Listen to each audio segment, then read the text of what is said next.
Hola, mi gente. It is late, is it not? It is super, super late.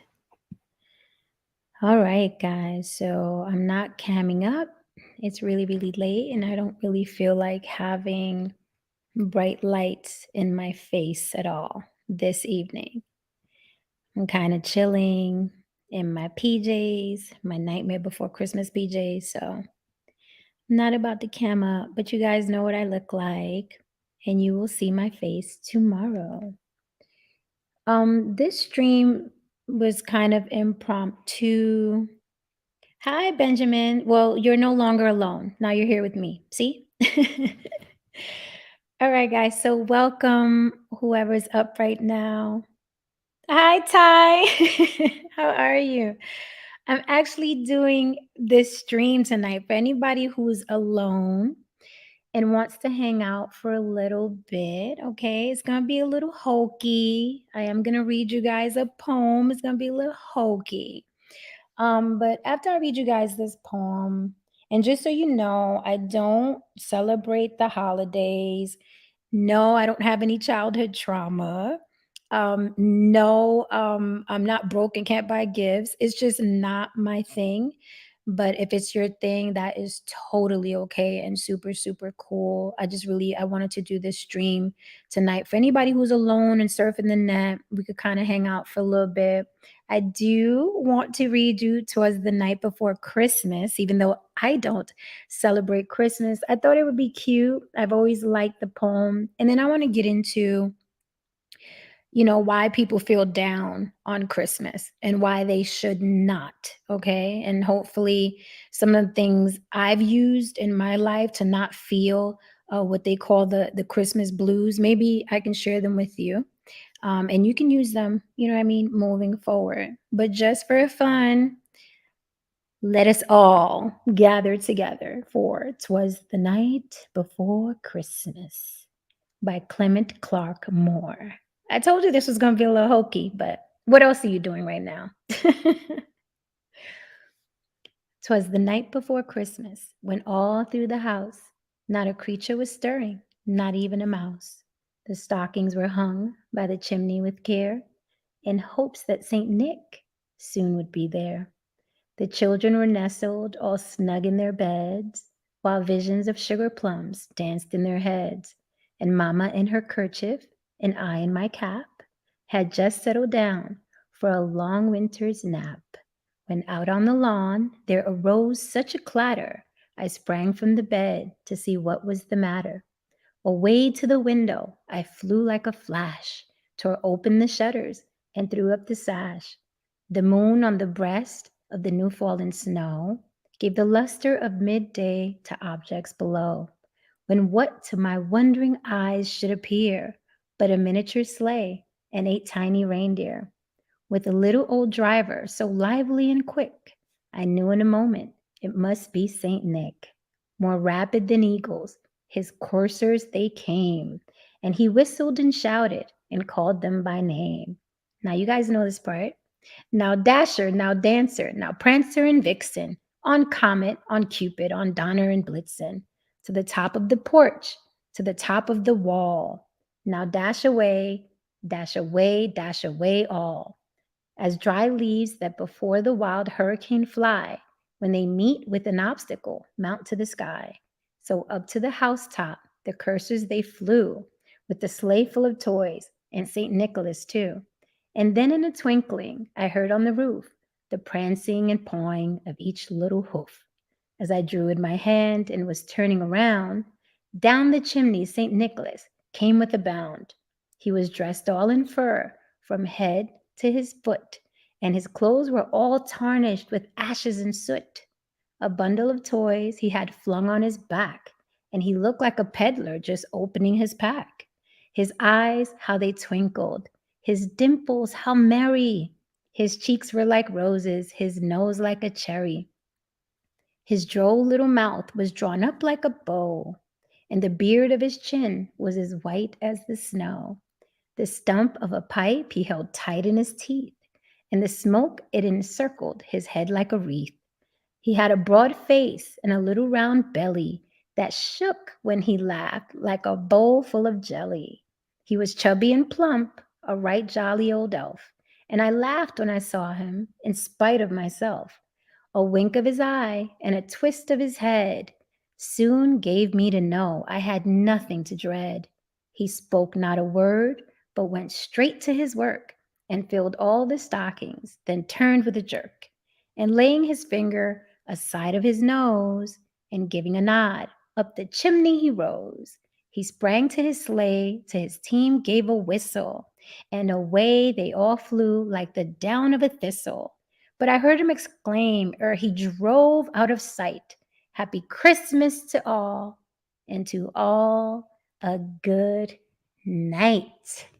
All right, guys. So just hitting you with a little nostalgia, right, of your childhood. Hopefully your childhood wasn't horrible. And if it was, that is okay too. That is why we're here tonight on Christmas night. So if you're alone on Christmas night, as am I, it is okay.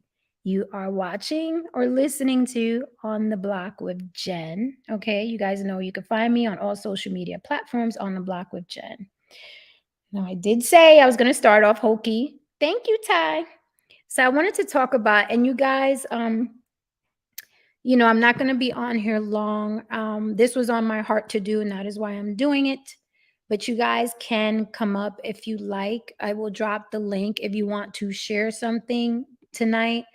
I am here for you. If you want to share any thoughts of how you're feeling tonight, I am also here for you. Obviously, you do not have to cam up tonight at all. I'm not camming up. We're just chilling tonight. Okay. I will cam up mañana, tomorrow.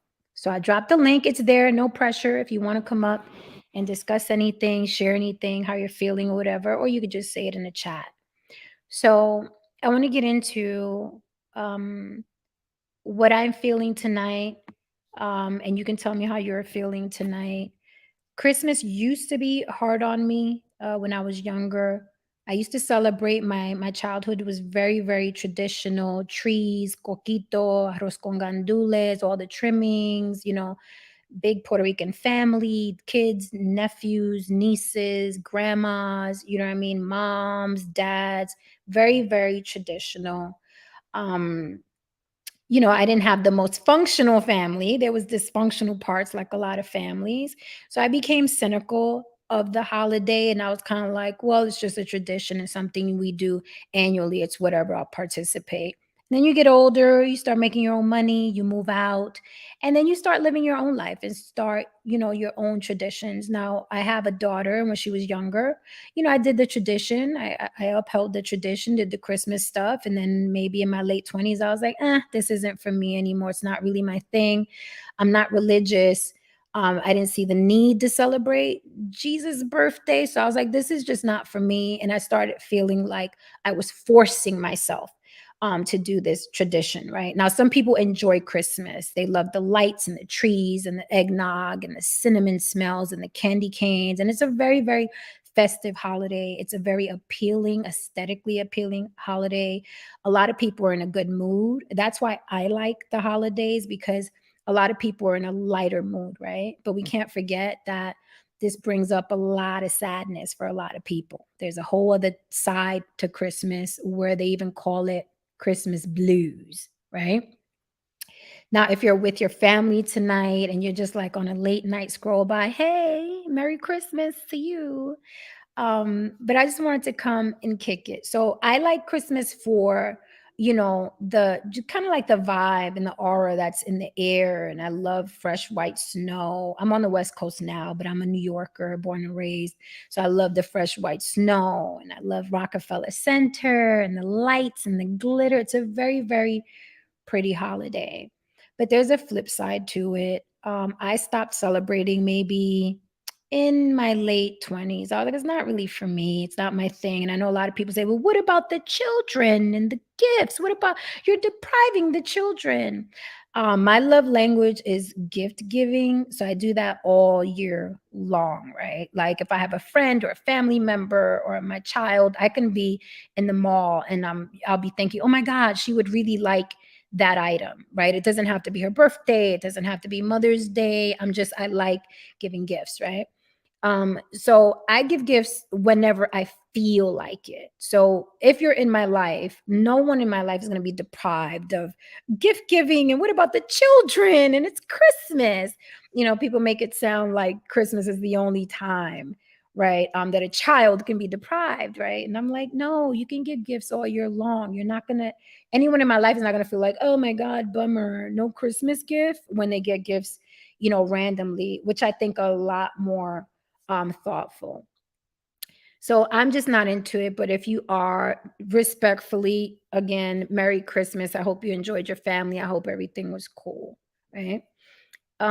So I had stopped celebrating it, but then here's the thing, right? After I stopped celebrating it, there is a thing called Christmas blues that I didn't even know. I don't even know who coined that phrase, but I was like, "Oh wow, that's like for real." Like around the holidays, if you don't celebrate or you have trauma around that holiday, or you're broke, or you're single, or you're having issues with your family members, or you just broke up with somebody, or you're in a bad relationship. Like holidays can really, really enhance the bad feelings that you're feeling, right? Because the tradition of holidays, specifically Christmas, is really family. Like people, it's the birth of Jesus. But we know that we live in a capitalist society, and in America, Christmas means the tree, the ice skating, the gifts, the gift wrapping, right? That's what Christmas means. Now, I know a lot of people have the manger, little figurines, and they put them under the tree. And it's like, let's not forget the real reason for Christmas. But really, the emphasis is on Christmas sales and gifts and the matching pajamas, right? Not so much Jesus. Let's just keep it 100. I like keeping it 100, right? The emphasis is on gift giving, the tree, the matching pajamas, who's getting junior X, Y, and Z. Are we getting engaged on his day? Are we getting a diamond ring, right? Christmas is a whole other animal, right? Way past, oh, Jesus was born today, supposedly, allegedly, right? And when we look at the story of Jesus specifically, like the three kings, right? They bought Jesus gifts, right? The three kings did not bring Mary, Joseph, Uncle Tommy, and Tia Maria. Three kings didn't bring gifts for them. So if you are traditionally, following Christmas, I would expect that you would only gift children. But again, Christmas blew up into this whole other situation, right? So when you're going through things on Christmas, you're going to feel 10 times worse, because the vibe of Christmas is supposed to be having money enough to give gifts, being with someone so you could kiss under the mistletoe, having an intact family that's functional so you could wear the matching pajamas and take pictures and post them on Instagram and show everybody how happy you all are. And oh my God, look at that couple. They have matching pajamas. Oh my God, the guy, he chose to, propose to her on Christmas Eve. And if you're sitting home alone, and you're addicted to social media like we all are, you're scrolling that and it's making you feel worse and worse and worse and worse. And what I wanted to tell you tonight is that don't let one day on the calendar, because that is what it is. Okay. It is one day on the calendar. And if you notice, immediately on December 26th, every single year, it's almost like a light switch is pushed and everything goes back to normal. The tree doesn't look as attractive. It becomes a burden because who's going to throw it out? Who's going to put all these ornaments away? The gift wrappers are all over the floor. Who's going to clean this up? Who's going to help me clean in the kitchen? Everybody goes right back to normal, right? And I'm not saying that that's a bad thing. It's not a bad thing that things go back to normal.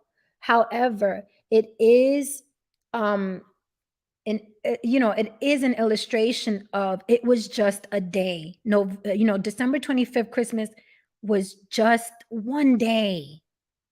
So do not let just one day, one calendar date bring you down. Okay. You are still valuable. You are still worthy of love, even if you're not getting it from a partner or from a family or from your own child or from your parent. You are still worthy, right?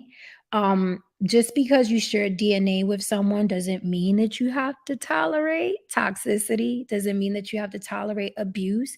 And it doesn't even have to be that traumatic or dramatic. Maybe when you're around your family, you just don't feel good for whatever reason. They bring you down, right? Doesn't mean that your father had to be tyrannical. It doesn't mean that your mother has to be a drug addict. Just sometimes we outgrow people. We outgrow our family, but it is almost a sin.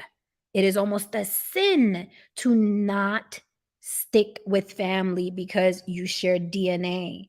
And I am telling you here tonight that even if you share DNA with someone, if they are no good for you, your mind, your heart, your spirit, your soul, let go and love them from a distance and do not feel guilty about it, right?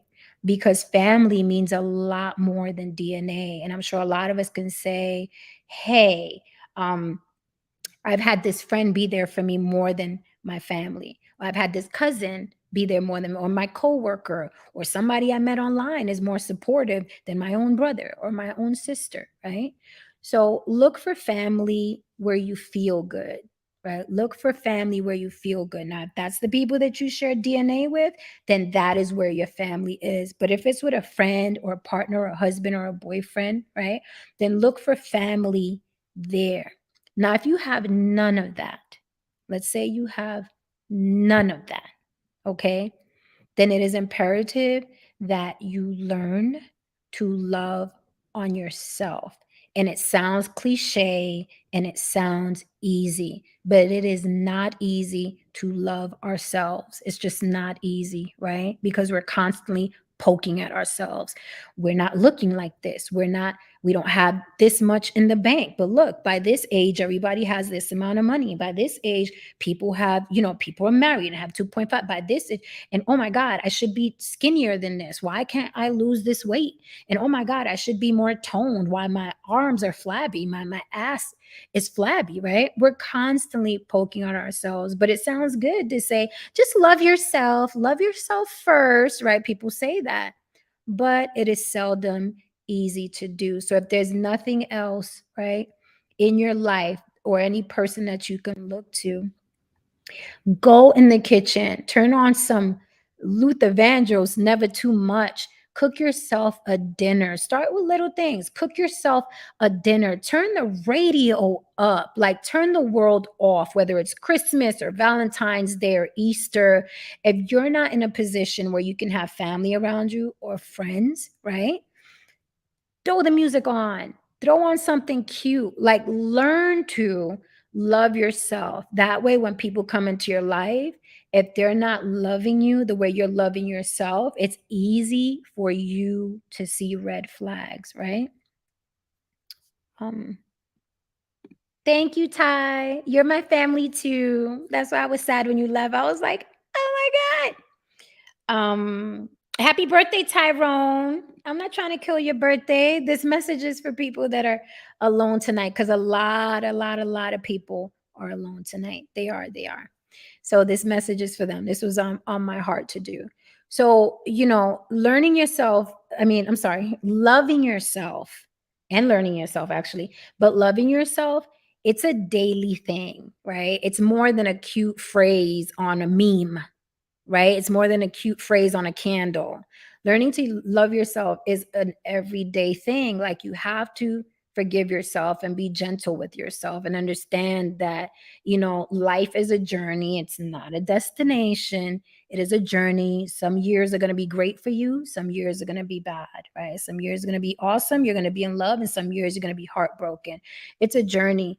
But at the core, make sure that you have a space where you're keeping love for yourself especially on a night like Christmas where you may be alone and we're surfing the internet and it's like, oh, everybody looks so happy and everybody has all this money to buy gifts. And oh my God, look at this person's Instagram post. Like all the gifts under the tree are Louis Vuitton. Like, oh my God, they even used the Louis Vuitton Christmas wrapper. Look at all the money and the abundance. On social media, people use their highlight reel, right? There's an A and B story. And let me explain to you what an A and B story is. And we all have an A and B story. Every one of us, people listening to me, I do, you do. Let me tell you what an A and B story is. An A story is what we want people to think about us, right? And what do we want people to think about us? That we're healthy, that we're strong, that we're smart, that we're loving, that we got it all together, that we have no bills that are kicking us in the ass, right? That's the A story. We say yes, we give all our credentials and our experiences and who we've met along the way and how stellar we are at everything, right? That's the A story. We all have that A story. Social media specializes in A stories. Okay. You have to understand that. But everybody has a B story. Everybody. And the B story is the trauma that you've been through that you don't want to say because you don't want to look dysfunctional. You want to make it look like you had a perfect family. The B story is what you're insecure about. The B story is parts of yourself that suffers from low self-esteem. The B story is when you failed miserably. The B story is that you don't feel good about yourself all the time, that you're not a happy person, that you're not fit, right? That you're not this personality that everybody, that's the B story, right?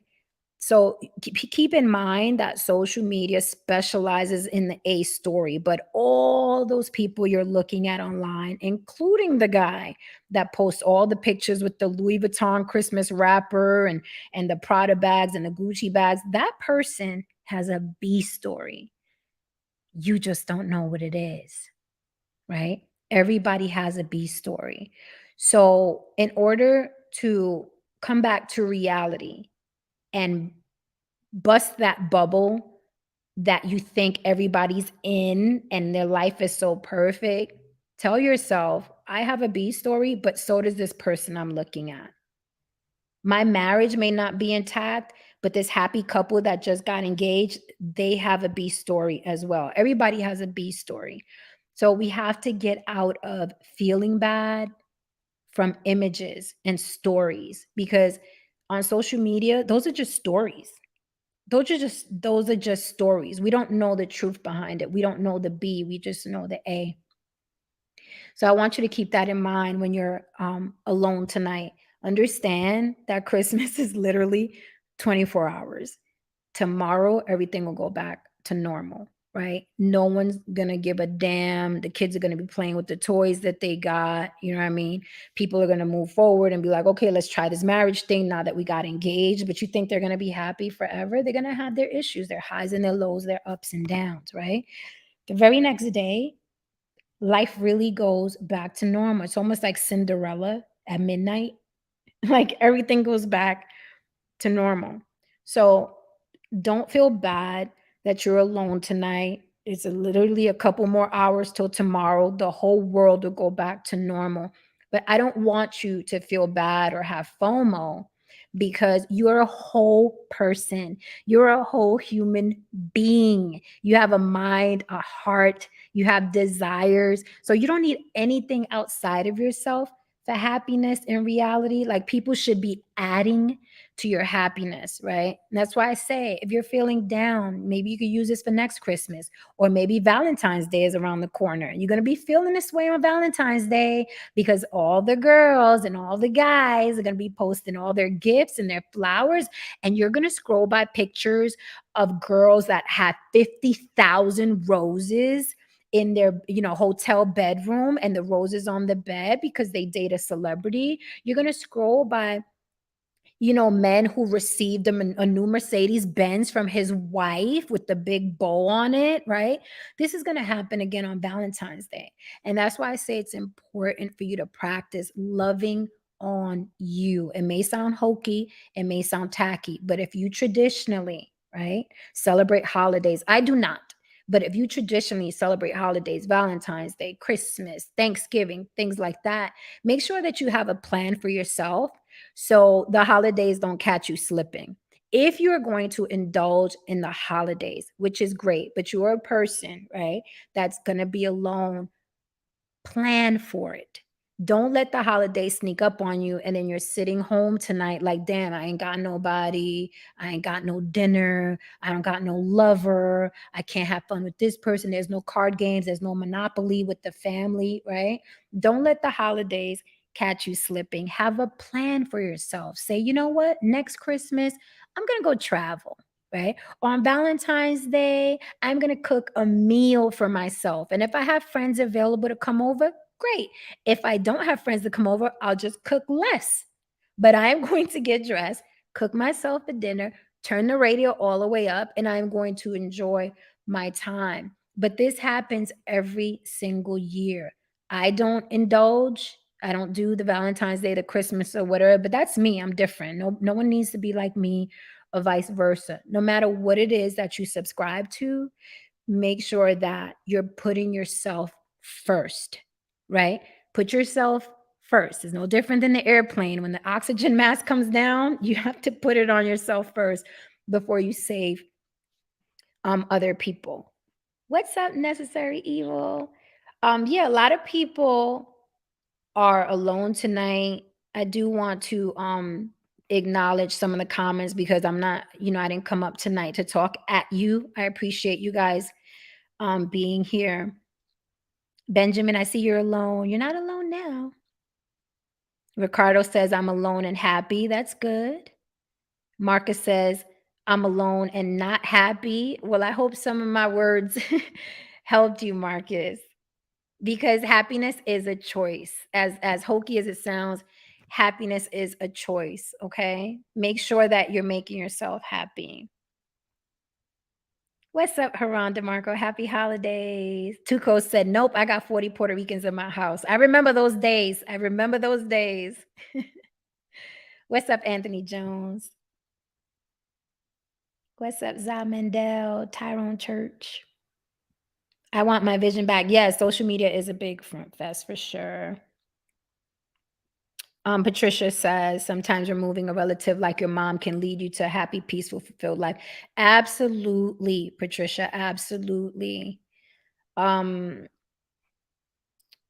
Modi says, I'm alone and annoyed. I got stood up. That's okay. That is okay. On to the next.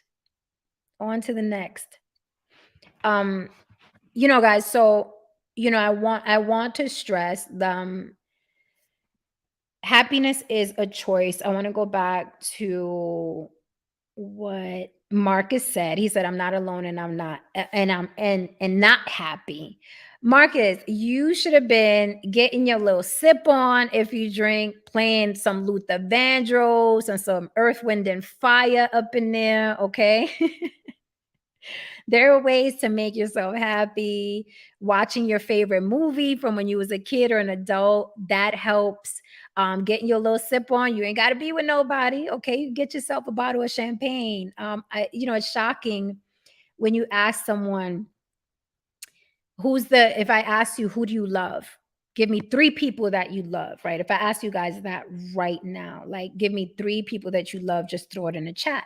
We automatically, the knee-jerk reaction is like, oh my God, I love my mom, I love my kid, I love my dad. No one ever says me. I love me. I love me. Right? And if you don't love yourself, don't kid yourself. You can't love anybody else if you don't love yourself. You just cannot. People say, no, I can love without loving myself. You have to love yourself, because the biggest gift of love that you can give to other people is loving yourself first. Because when you love yourself first, you're going to be the best human being that you could possibly be. And then that's what you're giving other people that you love. Okay? Pay attention. When you love yourself first, okay, and you're kind to yourself and you're patient with yourself, you are literally being the best human being that you can be. That doesn't have a dollar sign on it. That doesn't have a weight on it. a scale. I'm talking about weight scale on it. Okay, that doesn't have certain features, that doesn't have a certain height. Okay, you can do that without considering any of those things. So when you loving yourself the most first, then what you are sharing with those people that you love is the best possible human being that you could put in their life. So you have to think about that. When people say, who do you love? Give me three people you love. Make sure that you're number one on that list. Thank you for the super chat, Necessary Evil. Um, so I would love, but again, no pressure. I'm gonna drop the link just in case, just in case. If somebody wants to come up and talk about how they're feeling tonight, um, are they going through anything they want to share? Um, you could ask me for advice. I got some advice for y'all tonight. What's up, Crazy Capital Media? And Jamal says he is sipping Jack Daniels apple. That's what I'm talking about. I'm a champagne girl. I literally have a bottle of Veuve in my refrigerator. Steph Diaz says I already have a hangover. I have a bottle of Veuve in my fridge, but the Veuve Clicquot, but I'm gonna open it in a couple days on my birthday, and I'm still undecided. My birthday's on the 29th, and I'm still undecided on whether or not I'm gonna do it on YouTube because I don't have any plans. It's hard for me to make plans on my birthday because it's right after Christmas and before New Year's Eve. It's December 29. So it's a hard date because people they're exhausted from Christmas or they're getting ready and saving up to party on New Year's Eve. So since I'm right in the middle, it's always hard to get people out. So I don't know if I'm going to celebrate it like I did. I think it was last year, or the year before. I celebrated my birthday on YouTube, and everybody came through to say what's up and stuff. So I don't know if I'm going to do it like that, or I'm going to plan to go out to dinner. I don't know, because there's this restaurant out here that's really really dope that I like a lot. So I don't know yet. But my birthday is coming up on the 29th, Capricorn all day. Yeah. So yeah, guys, that's what I wanted to talk about tonight. I was like, I know there's some other people out there that are alone. So I wanted to say hi to you guys. I really hope what I said helps. Do not let one day pull you under or make you feel worse than you already feel. Stay focused as much as you can. Remember that it's a daily grind, man. You just got to get past the day and you're good. What's up, Zamandel? What's up, Jen? How are you? What you got tonight? Let me see. Uh, What's that? What you sipping on? the McCarty. Ah, Bacardi. What's up, Big Easter? Just wanted to say, Merry Christmas to you and everybody in your chat and all that. Thank you. You already know. Are you alone tonight? What are you doing tonight? Nah, I'm here with my family and all that. Sipping, Okay. getting right, but still wanted to spread some love to your side. You know what I'm saying? Thank you so much. I appreciate that. And I'm sure the chat appreciates that, whoever's watching. No problem. Definitely No enjoy problem. your family. Enjoy your family. Do you have a big family? Are you guys eating or what's Nah, it's just three of us right now, man. We okay? getting right. Yeah, That's all you need. Long as them three got love, that's all you need. you ready? But enjoy your stream and enjoy the night. You already know. All right. Thank you so much for coming up. You ready? Do check out the channel if you get the chance too. What's the channel? Is it Zamandel? Yeah, it's the names. I'm in the. Okay. Alright. Noted. I don't want that dollar cash app back. Even though you said you don't take dollar cash apps, I'm about to send it back. I'm about to send it back right now. I don't want it back. Take that. Have a good one. You heard? Well, thank you. And thank you for being a good sport. You ready? You ready? All right. Good night. Oh, that was funny. See, that's what I love about the vibe of On the Block with Jen, that we can, you know what I mean? We trash each other, we'll rank on each other and things like that. But we always come back to love. You have to admit that though. It gets crazy here, but we always come back to love. Um, which is really, really dope. I want my vision back. It's a rule, okay? It's a rule, especially if you're a man. Haran DeMarco family. You, What is you doing? Tell us what you're doing. I'm laid out right now. I'm not. I didn't even drink. I didn't even fucking drink. I just last couple of days were just. Oh Jesus Christ! I took a. I traveled. Like I told you. And one thing about me, like we've never had this discussion before. Mm-hmm. I hate flying, Oh. and it's not like flying that I hate. Once I'm on the plane, I'm fine. You know what I mean? I'm reclined in the seat. I'm good. I got the seatbelt on. It's the process, actually getting Mhm. on, that just irks the fuck out of me.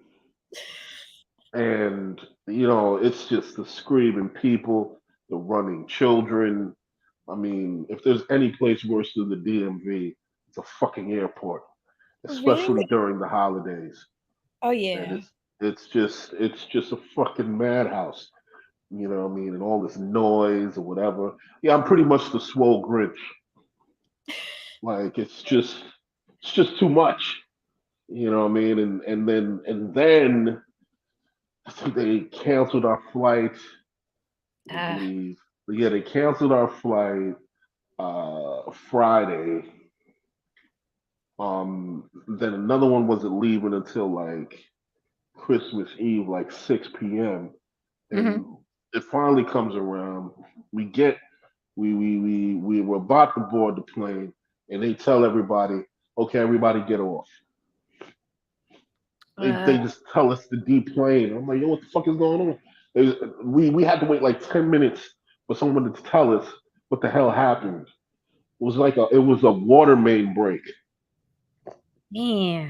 So and I all I of I love traveling, but oh I don't god, like flying either because right, it's claustrophobic and right, so I need a lot of distractions. Like I'm the girl that gets on the flight. I got my iPad, my laptop, my headphones, my I got right, puzzles, I got right, crosswords. right. Yeah, when I get on the plane, when I'm finally off the plane, I'm good, man. Because especially when you're off the plane and it's Mhm, over, then everything is just smooth sailing from there. They just mhm, tell you where to go get your bag, you mhm, get your mhm, bag, and then you go about your fucking business. But mhm, it's the process of getting on the plane that mhm. always irks the entire fucking shit out of me. And I was Yeah. at Liberty Airport, in Newark, New Jersey, and it's just like any East Coast airport just fucking sucks. I don't know. Like other airports I've been at, it's not as bad, but Mhm. like LaGuardia, Kennedy, Newark, it's just absolutely horrible. Also, I also wanted to mention that when you explain the day after Christmas, it Mhm. sounded it sounded a lot like post nut clarity. Like, first of all, let me acknowledge this super chat. Hold that thought. Right. I want my vision back. Thank you so much for asking. How am I doing? I'm doing okay. Towards the end of the year, I get very, very pensive. I get very, very focused, and I try to tie up as many loose ends as possible because the end of the year, it just symbolizes for me like, okay, we got to wrap this up so we could go into the next year full throttle, right? So I get very, very like calm. I get very weirdly calm, and I'm like, okay, let me wrap up these loose ends. But thank you so much for asking.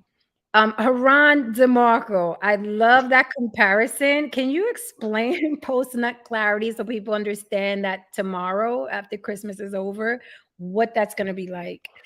Well, after you deal with it's like after you deal with the hoopla, the excitement, and sometimes even the anxiety that comes along with, the act itself. After it's all over and both climaxed, hopefully, that post nut clarity, sometimes you realize, why the fuck am I in bed with this person? This motherfucker really isn't that attractive. Wait a minute. I really, really don't want to be here right now. Mm-hmm. And the way that you were explaining the day after Christmas, like Mm-hmm. there's shit on the floor, there's who's gonna take down the fucking tree, blah blah blah. I'm saying to myself like, oh shit, man, that really does sound like post nut clarity because it's like, oh shit, I gotta call this chicken Uber because I don't want to look like a complete fucking asshole. You know what I mean? So I have to be a gentleman right now. Oh God, I gotta look at her. You know what I mean? At some point in time, because I don't want to be a complete dick. You know what I mean? Like, oh my God, should I even? How awkward is this right now? Like, should I tell her that this isn't going to happen? There's nothing to expect after this, or do I just ghost her? Ah, Right. So similarly, Christmas is like post nut clarity. Like the next day after Christmas is kind of like, whoa, that was fun. And okay, now we're back, right? Because you can't live in Christmas and you can't live in a nut. So it's right, actually a great comparison. right. Like my boy's father used to say, you know what I mean? R.I.P. to him. As Hmm. quickly as you're coming, you're going. And he's right. Because as fast as it happens, it's as fast as it's gone. And you're just like, who the fuck am I? You know what I mean? And, nature is a motherfucker, man. You know what I mean? It's like nature lies to you just long enough for you to reach that point. And then the horrible, ugly truth is just, you're just slapped with it. And then you got to deal with it. And sometimes you don't even have the necessary tools to actually deal with it. There's people who really just don't have the necessary tools to actually deal with the holidays, man. Whether it's the engaging in the performative element of the holidays Hmm. or what happens afterwards. Because, you know, one thing that is true that people don't talk about, I'm a firm believer that you should never, ever propose to somebody on a fucking holiday. Why? Because a lot of people get engaged on Christmas. Why do you say that? Because it's like, do you really want to get engaged to that person, or you just wrapped up in the fucking holiday and the Mhm. romantic gesture of Mhm. proposing on Christmas or proposing on Valentine's Day, you know what I mean, or whatever. I mean, use your common sense. Don't propose to a motherfucker at a funeral. You know what I mean? That's a little like, Yeah, that'd be weird. uh, yeah. You know what I mean? It's like, okay, okay. But just if you're going to propose, my opinion, make sure it's on whatever day it is, but make sure it's during a time where you're in a logical space or semi-logical space because I'm not gonna lie, there has to be some sort of illogical behavior involved with someone actually proposing to anyone. That's just the cynic in me. But anyway, what I mean. Overall, what I'm saying is, don't do it on the holidays, man. You know what I mean? Some guys really do it as a cheat code because it's like it's easier for them to remember. Mhm, mhm. You know what I mean? So it's like, yeah, remember we got engaged on Christmas. I don't necessarily have to attach it to its own day. I can just remember like, oh, we got engaged on Christmas. But yeah, Mhm, man, my opinion is don't do it on holidays. mhm. And can you remember, if you can you remember any time you was alone on Christmas or alone during, Valentine's Day, whatever, and you felt really, really down about it? Actually, I have the other problem. What's the I other don't part? feel down enough when I'm alone on these holidays, which is really kind of scary. You know Mhm. what I mean? Like So you I'll don't be feel alone enough. alone That's and I'm interesting. like, what's up? I said that's interesting. So you don't feel alone enough. Right. Like I'll be like alone on Christmas or whatever holiday, Mhm. whatever, and I'm not fucked up by it. And then sometimes I gotta ask myself, like, okay, is that a good thing? Like I'm like I don't think completely that. alone. You Let's know what I mean? welcome No Saint. Wait, I gotta let No Saint know something. Hey, No Saint, you don't have to cam up tonight. Why? Oh no, you No, can if you want. let that white man do what he want to do, I, man. I'm trying to be get the habit going here. Yay. Okay, good. That must mean you didn't get ready, huh? Oh, I was like, listen, I'm on the couch. I got on my night before Christmas pajamas. There you go. There you go. Yes, I'm Jen is chilling. I said, let me talk to the people who are alone tonight. I'm How alone at work. I mean, not really alone, but you're yeah, not I'm home with at work. family. Okay, so you know what? Thank you for saying that, No Saint, because I forgot to address the people who are working tonight. I got a couple of people that listen to me while they're working. So if you guys are working tonight, hey, Jen is here. So No Saint, we were talking about being alone on Christmas and how it brings people down and people get depressed and Yeah. there's such a thing called the Christmas blues.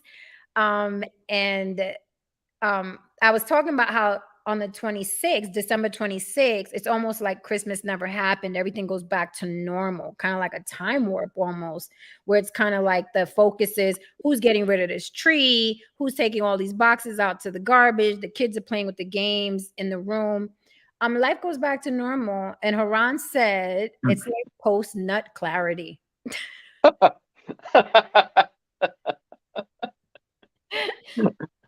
Well, all until there's a couple of things that to what Haran said, Mm-hmm. kind of true, and then you get the bill or the pregnancy, and then Ooh, ooh, you get the bill from the credit cards, and then you're, oh shoot, I did that. ooh. But you know, it's. I know I keep bringing this up, but it keeps on being relative to the way Mhm, I feel, and the fact that I was in a cult and we were like the Hebrew Israelites, we didn't celebrate Christmas. So Christmas never really had the same, even though when I had kids and, I put up the tree, it just didn't have that feeling. It kind of robbed me, or maybe it's a good thing it robbed me of that feeling. But so mhm, my holiday was all, and that's why, like, when I tell people, yeah, I mean, I understand when people talk about Thanksgiving and, yeah, but what about the Native Americans? I get all that. But for mhm, me, that was one of the few holidays that I would remember going to my grandparents' house and we mhm, were all sitting there eating turkey and, all that. So it means something to me. So that's because I didn't celebrate Easter. I didn't celebrate Christmas. All the things that everybody else was doing, I didn't have a chance to do. So Christmas, I did it for my kids, mhm, just, kind of because I know how it is not to do it. And you kind of feel like on the outs and stuff like that, I mhm, guess an outsider, mhm, mhm, at school, everybody's talking about what they got. And you're like, oh, I didn't get crap, you know what I mean? But, mhm, so yeah, so it doesn't have the same effect on me like being at work when people say, "Oh, when some people want to take leave." I'm like, yeah, I mean, if I'm not working, I may volunteer for it just because, except when I had younger kids, mhm. So yeah, it just doesn't have the same effect on me. I And think for you, yeah, yeah, go ahead. Sorry. no, I No. was gonna say, and I guess for you, probably similar, even though you might have celebrated. I don't know because you talk about not doing it now, like it doesn't matter to you. Yeah, it was like earlier I was telling the folks I grew up very traditional Christmas tree, presents, you know what I mean, coquito, the whole family was there. It's funny, someone said in the chat he has like 40 Puerto Ricans in his house. That's how it was with me growing up. Like, Yeah, big family. And then I got older and I was like, this ain't really my thing. I couldn't connect with it, and I'm not a person who just does things because the world is doing it. So it's interesting that you said that, we're kind of like on autopilot because you said, well, you do it for the kids because who wants to send the kid to school and your kid is the only one that's like, what's Christmas? Well, I didn't get no gifts on Christmas.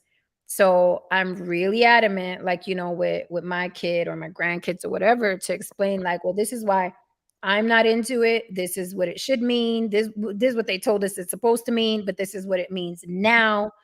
And I don't do it. But as far as like giving gifts, that's a year-round thing, right? Like literally, if I go in the mall and I see something that I think you would like because you're into it or whatever, I'm Mhm. gonna grab it.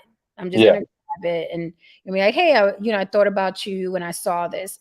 But it's interesting how a lot of people, I'd say the majority of people, do stuff because they're just on autopilot. They're like on this annual clock with the rest of the world. And it's like, February for roses, candy. And then Right. Easter, get the dresses with the little gloves, church, everybody. And then, comes 4th of July. I like fireworks though. Yeah. I'm a And sucker New Year's. And New Year's. We and do. New Year's. Yeah. I love New Year's. But for like Christmas and Thanksgiving, we're just kind of on autopilot. And I don't expect people to not do it, regardless if people find out natives were slaughtered. And Christopher Columbus means this. And it Right. doesn't matter because the pull of it is, oh my God, Thanksgiving means I get to hang out with my family. And Well, yeah. Right. Christmas is like, I get to see the kids happy and smiling and excited and in matching pajamas. So it's the nostalgia for people, which is why people will never let go. They'll never let go. That's right. And see, and another thing is like, so Erica, they did have Christmas was a big deal to her, Mm. even though it's kind of crazy when when we were first together the first year. I remember, was it Christmas or New Year's, where she was like, we were in Portugal and we had this apartment and it was like an outside balcony, Mm-hmm. above. It was 2 stories. So and she was lighting candles and stuff like that. And I was like, oh my God, I got my camera, my video. I was like, man, you're doing a ritual, because she's Catholic. She was Catholic. And I didn't grow up Catholic, although I'm around where I live, it's a major Catholic area in southern Louisiana. But here they do. It's a big tradition. I mean, not just Christmas, the Mardi Gras, the traditions of Mardi Gras. They just lit up today or last night. They lit up 3 huge bonfires off the river, and they've been doing that for 300 years. So it is a lot of, like you're saying, a lot of tradition. Now, for me, I knew the origins of Christmas, so when people like say if Ish was here, he'd probably say, well, that's all from paganism, because that's what my religion is. It's pagan, and it's true. It is. It's a lot of it's pagan rituals that got mixed in with so they'd accept Christianity. Mm-hmm. So I know. So it doesn't. So yeah. So we didn't bring that to it with our kids. It's like, you're right. It just ends up being a tradition, and I wanted to break the. I guess for me personally, I wanted to break the, I don't know how to say it. I guess I just wanted to have them go into the what you were saying, not I guess the ritual, right? Mm-hmm. I didn't want it to be, I didn't want to say, oh, we're not celebrating because I didn't have it when I was a kid. I Mm-hmm. kind of wanted to break that cycle. But if it wasn't for that, I mean, I never, until I got married and had kids, I never put up a tree. I mean, I didn't do anything. I was still just like, it's whatever to me. It doesn't mean anything to me. So yeah, I know where you're coming from there. Yeah, it didn't, I just didn't connect to it. And then, I became an atheist way after I stopped celebrating Christmas. Mm-hmm. Way after. Like, I disconnected from Christmas way before I disconnected from religion. But even with Christmas, I didn't connect to it. It didn't make sense to me. But I understand why people love it so much and it's their favorite holiday. So more power to them. It just didn't connect to me. But I'm a different breed altogether. But it just didn't connect to me. I didn't connect to the Jesus story. I didn't believe it. I didn't believe in the Immaculate Conception. I'm like, this isn't making sense to me. We're celebrating this, in the winter, and he was in a manger in the summertime. Like, it just stopped making sense to me. And I was like, yeah, I don't want to have this many questions for something I'm doing on autopilot. Yeah. I mean, listen, I totally get where you're coming from. I mean, I know you have a child, Hmm. and I don't know what'd you do with your child? Did you have it for a while or? Well, Christmas. Yeah, Oh yeah, when she was young, definitely traditionally grandma's house, yeah, I had a tree, they had a tree, very traditional. And then I would say in my late 20s, I was kind of like, I'm not doing this crap. And it's hard to be that odd person out because I had to stop like hanging out with my family on Christmas because they always made a big deal that I wasn't giving gifts or wanting gifts.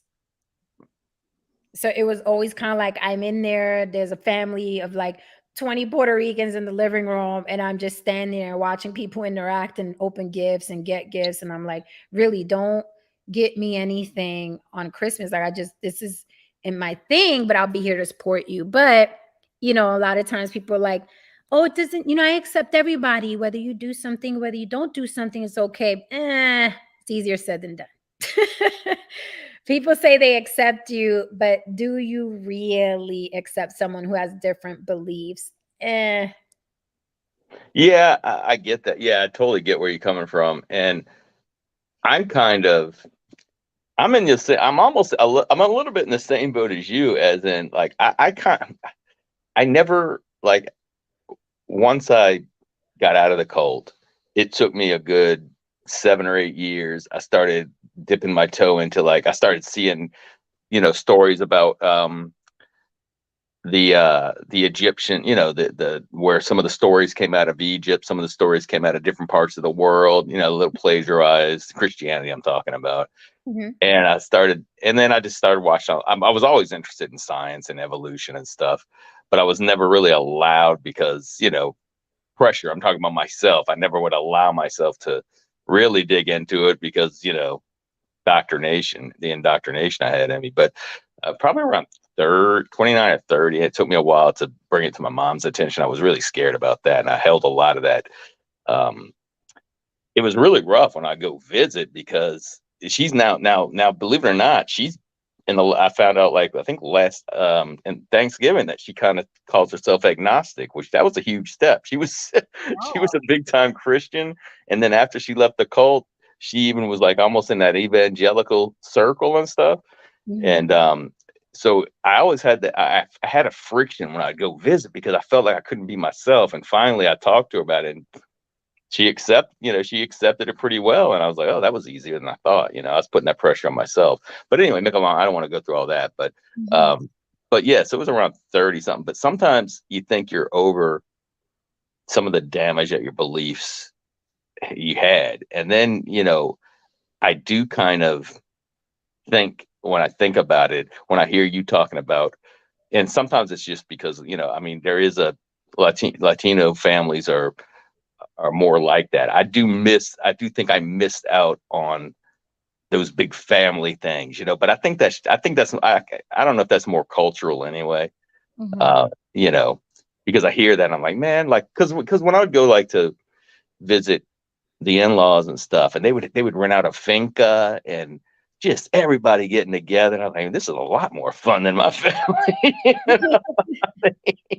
Oh yeah, quite yes. In our families, culturally, it is an event, honey. Yes. Yeah, and I think it's maybe it's the pure, even though I grew up in a Catholic area, maybe it's kind of like the Puritan effect on this country.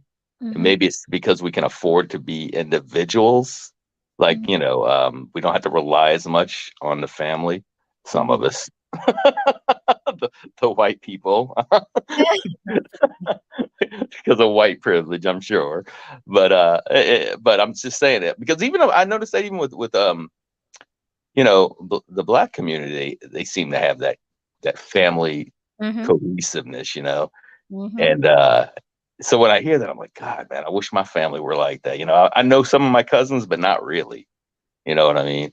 I've seen them, but I really don't know them. But so when I hear you think about that, sometimes I want to blame it on the way I was brought up, but then maybe it's just the culture too. I'm Yeah. sorry, I went on a little diatribe there. No, Sorry. that's okay. It's funny because I was attempting to, because you have to have something to replace it. And I wanted to make the whole month of October like this long holiday for me and my family, because a lot of people that I love and that I'm close to have birthdays in October. Like my favorite people on the planet have birthdays in October. I said, let's just do an October holiday. And every October, this is going to be our holiday. And this is how we're going to do it. So we don't have to do the traditional, and we can exchange gifts and make dinners, and it'll just be our thing. Right. But it's hard to get people to change, you know what I mean? Their way. I love what Mike Jones said, because I said this earlier. He says, I go on vacation every Christmas in order not to mess up the vibe. I spoke about that earlier, to not let, to avoid the Christmas blues and the holiday blues, plan in advance. Like next Christmas, I'm going to go, to Puerto Rico for 3 days or Miami for 3 days. So it doesn't sneak up on you. You're not home like, oh, woe is me. Look at everybody on Instagram. They're opening gifts from Louis Vuitton. Right. Right. Like these pictures, it's like the entire tree is like green and all the gift wrapping is in Gucci paper. And I'm like, oh my God, I know people are not like, no, why am I alone? E Scrapple says, I will definitely spend next Christmas with myself. You can be with someone and still be alone. E Scrapple, are you getting rid of somebody? It sounds like you're getting rid of somebody. He said next Christmas he will definitely spend it alone. I think E Scrapple is in the company of somebody he's not too fond of right now. Jen, let me find out you done caused a breakup. No, I hope not. You done inspired this man. Be like, you know what? I have had enough. No, listen. I have reached. I gotta love myself. Jen said, "Love yourself." I'm gonna love myself. Listen, I think I did that one time to my Lyft driver. Really? Yes, I was in a God. Lyft one time, and Lyft drivers, ooh, they love to talk. My goodness. Yep. I used to be Uber. Oh, okay. Yeah. So we start talking about life and love and everything. And then he starts telling me about his situation with his wife and how he wants to break up, but he feels bad and he can't, and blah, blah, blah. And, because they've been together so long, so long. It's been so long. And I said, I just gave him a little advice, and it sounded like he was taking it. And I was like, uh-oh. Yeah. I'm telling you, like when you're it's amazing. I've like, it's almost like you're a bartender when you're an Uber driver too. You're hearing everybody's issues. I had some pretty interesting conversations with people that showed up in my Uber, because I like to talk too. But there's no doubt, like if you're in a low, having a hard time, that some of the riders would, like you said, get little advice, and it just feels good sometimes to get stuff off your chest. You know what I mean? But I know that's not part of the job. You're not supposed to be unloading your luggage. But yeah, it was a lot of fun. Like some of those stories, I'm telling you, people would tell. And what was crazy is, I guess because they figured that they're, especially if they're out of town, right? They're coming to a tourist type town. They figure they're never going to see you again. But there were some people told me some stuff that were like, I was like, man, that is some. I don't know. You want to hear one of the crazy ones? One of the crazy that I would.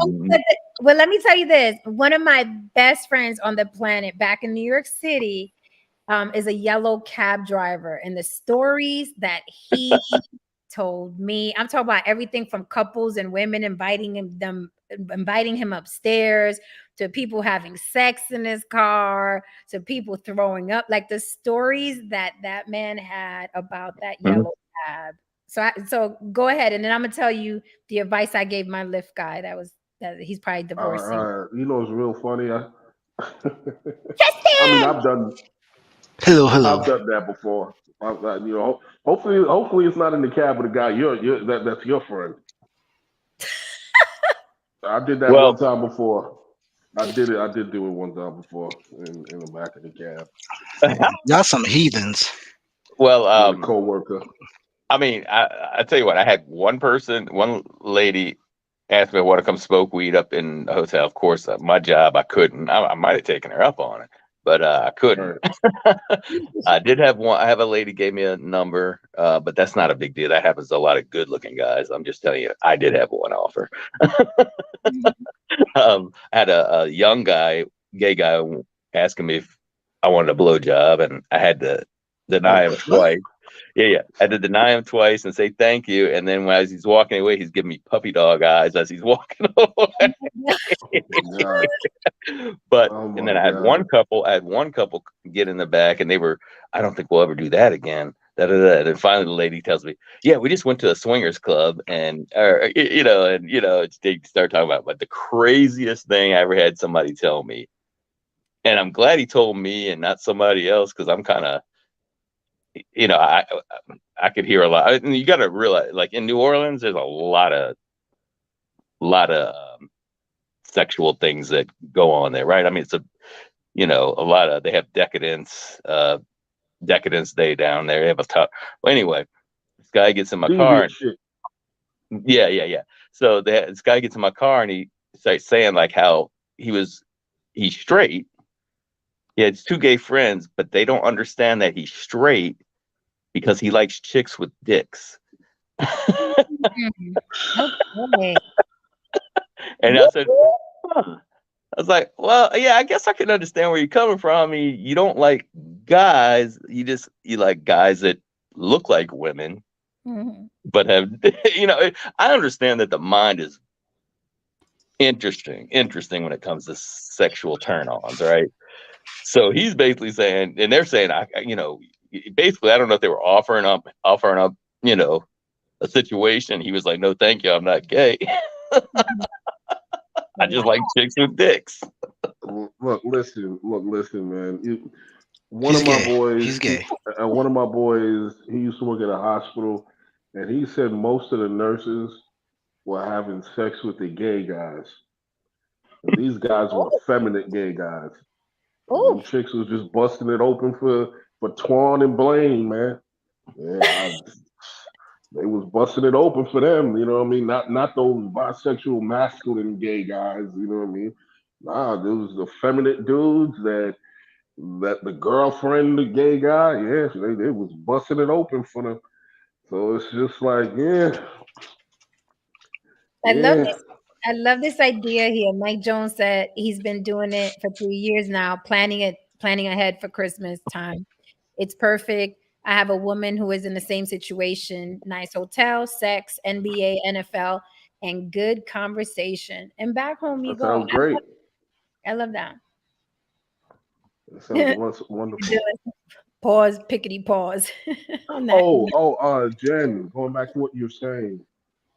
Yeah, during the holidays, if I'm alone, I'm not really shaken by that. Like, Mhm. it's I find that sometimes it takes a lot for me to go out and probably want to socialize, you know what I mean, on the holidays or whatever, or any other time. Like I'm just a person I just very much love my solitude, Mhm. and I come out and do whatever I want when I want to do it. Mhm. Don't get me wrong. When I come out, you know what I mean, I'm here to turn up. I'm here to, you know what I mean, I'm here to wild the fuck out. But if I want to be alone, I want to be alone. Mhm. And that's it for me. And sometimes during the holidays, if that happens, I really don't feel any way about it. All right. So that 64% of people, like Christmas blues is a real thing. It says Hmm. 64% of people report being affected by holiday depression, and it's most often triggered by financial, emotional, and physical stress of the So season. The stress of the Christmas and holiday season often yeah, brings on feelings of sadness and depression, financial stress, grief from missing loved ones, and more are common reasons for people to experience what we call Christmas blues. look, So people, listen, I can imagine for a loved one, I can definitely feel that. I can definitely empathize and even sympathize with that.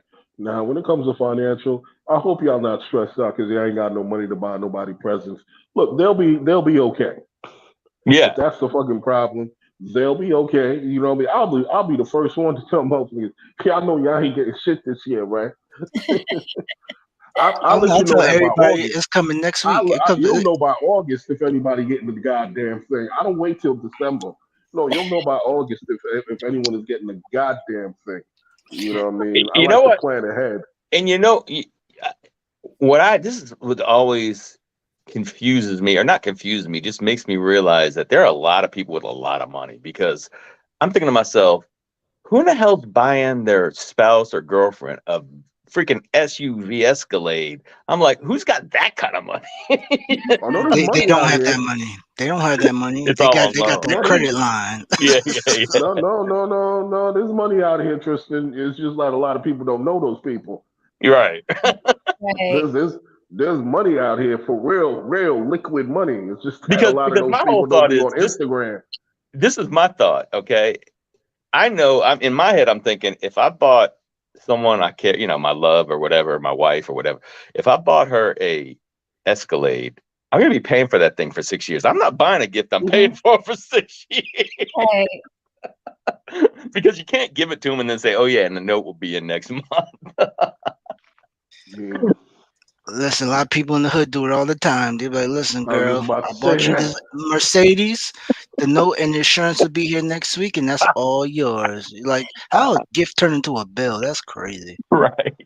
But I remember, I wanted to stress that the stuff you see online isn't always real. I remember Antonio Brown, I believe, when that scandal, I say that loosely because there are a million scandals surrounding him, but the one with his baby's mother, where she had prior posted this SUV Porsche with the bow on it, and it's like, yay, look at me, and I'm with Antonio Brown. And then when that whole thing blew up, he was like, that ain't even her fucking car. She's taking pictures with it, blah, blah, whoop de whoop. I want the fucking car back. And he's literally yelling at her in the video, telling her, this isn't your car. I want the car back. But see, someone else would have looked at that woman and that car and felt bad because they can't afford an SUV Porsche. Like, you never know the story behind the story. That's why I say don't. It's a highlight reel. I mean, I will say we know of one person that does it, and that's Simon Cowell, right? But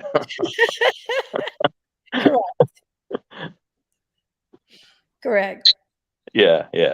But Edward so Thomas Jen, says good night. Yeah. go ahead. Edward Thomas is saying good night to Jen and the Simps. I don't Yeah, know. I saw that. I don't know if I it's think he Simps means the Simpsons. I don't know. in the chat or on the panel. Either way, man. Good night, bro. And you That when you does, find yourself in the new year. none of that When you affects find me yourself. whatsoever. I That mean, is the exactly. Like, craziest things. I just happen to like, pop on YouTube and Jen's there, and mind you, I just watch people just rip each other apart for like 2 hours on another panel. I'm like, On listen, Christmas? what I've come to realize, yes, on Christmas, what I've come to realize, black Damn. women hate black women.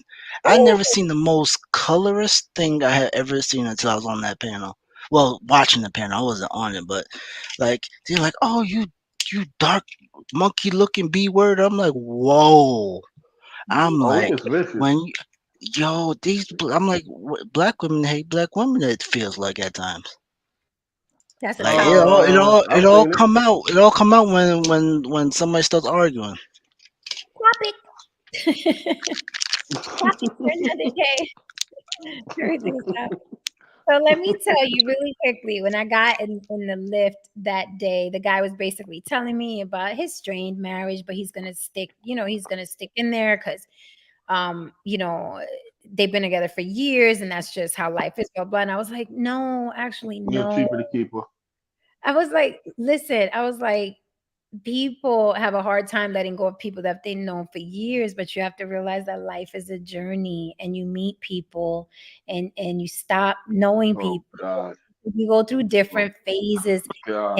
life, right? You go through different phases in life. So don't feel bad if the next part of your journey, you don't want to be tied down to somebody. If you guys love each other and you're great friends, I'm sure you can move forward and be friends. That he was like, oh my God, that's so true. Like, I never thought about that. Like, right? Like, I don't have to be there forever. And I was like, no, you don't. That relationship was over the moment he turned the gas off. That's fucked up, Jen. That That's relationship was over fucked up, man. once he said accepted Jen's lift request. Pretty That much, marriage was right? a wrap. That's pretty much it, man. Oh The my I, moment that man it, accepted that Uber drive, it was a his wrap. You know It was a what? wrap. relationship was His done. marriage was over. You know what? I have to use that picture right there, my avatar. I have to use that for my Lyft ID because Yes, yes. I was thinking the same. I was thinking, could you imagine if you went in there and you look, you had that picture? I that's Oh was what I my thinking, need. God. My picture is too normal. How long ago was that? How long ago was that, Jen? 2 days It was ago. no, it wasn't 2 days ago. It was like early summer. It wasn't 2 days. It was a while back. Oh, okay, so that means that divorce has been finalized. Oh That my god. man's finances are. Yo, I she bet out you here he's ruining driving the fuck out marriages. of Uber right now, though. I bet you he's driving the shit out Exactly. of Uber. I'm like, he thought he thought he was just gonna get that child support payment. They said no, you still gotta pay alimony even though you poor.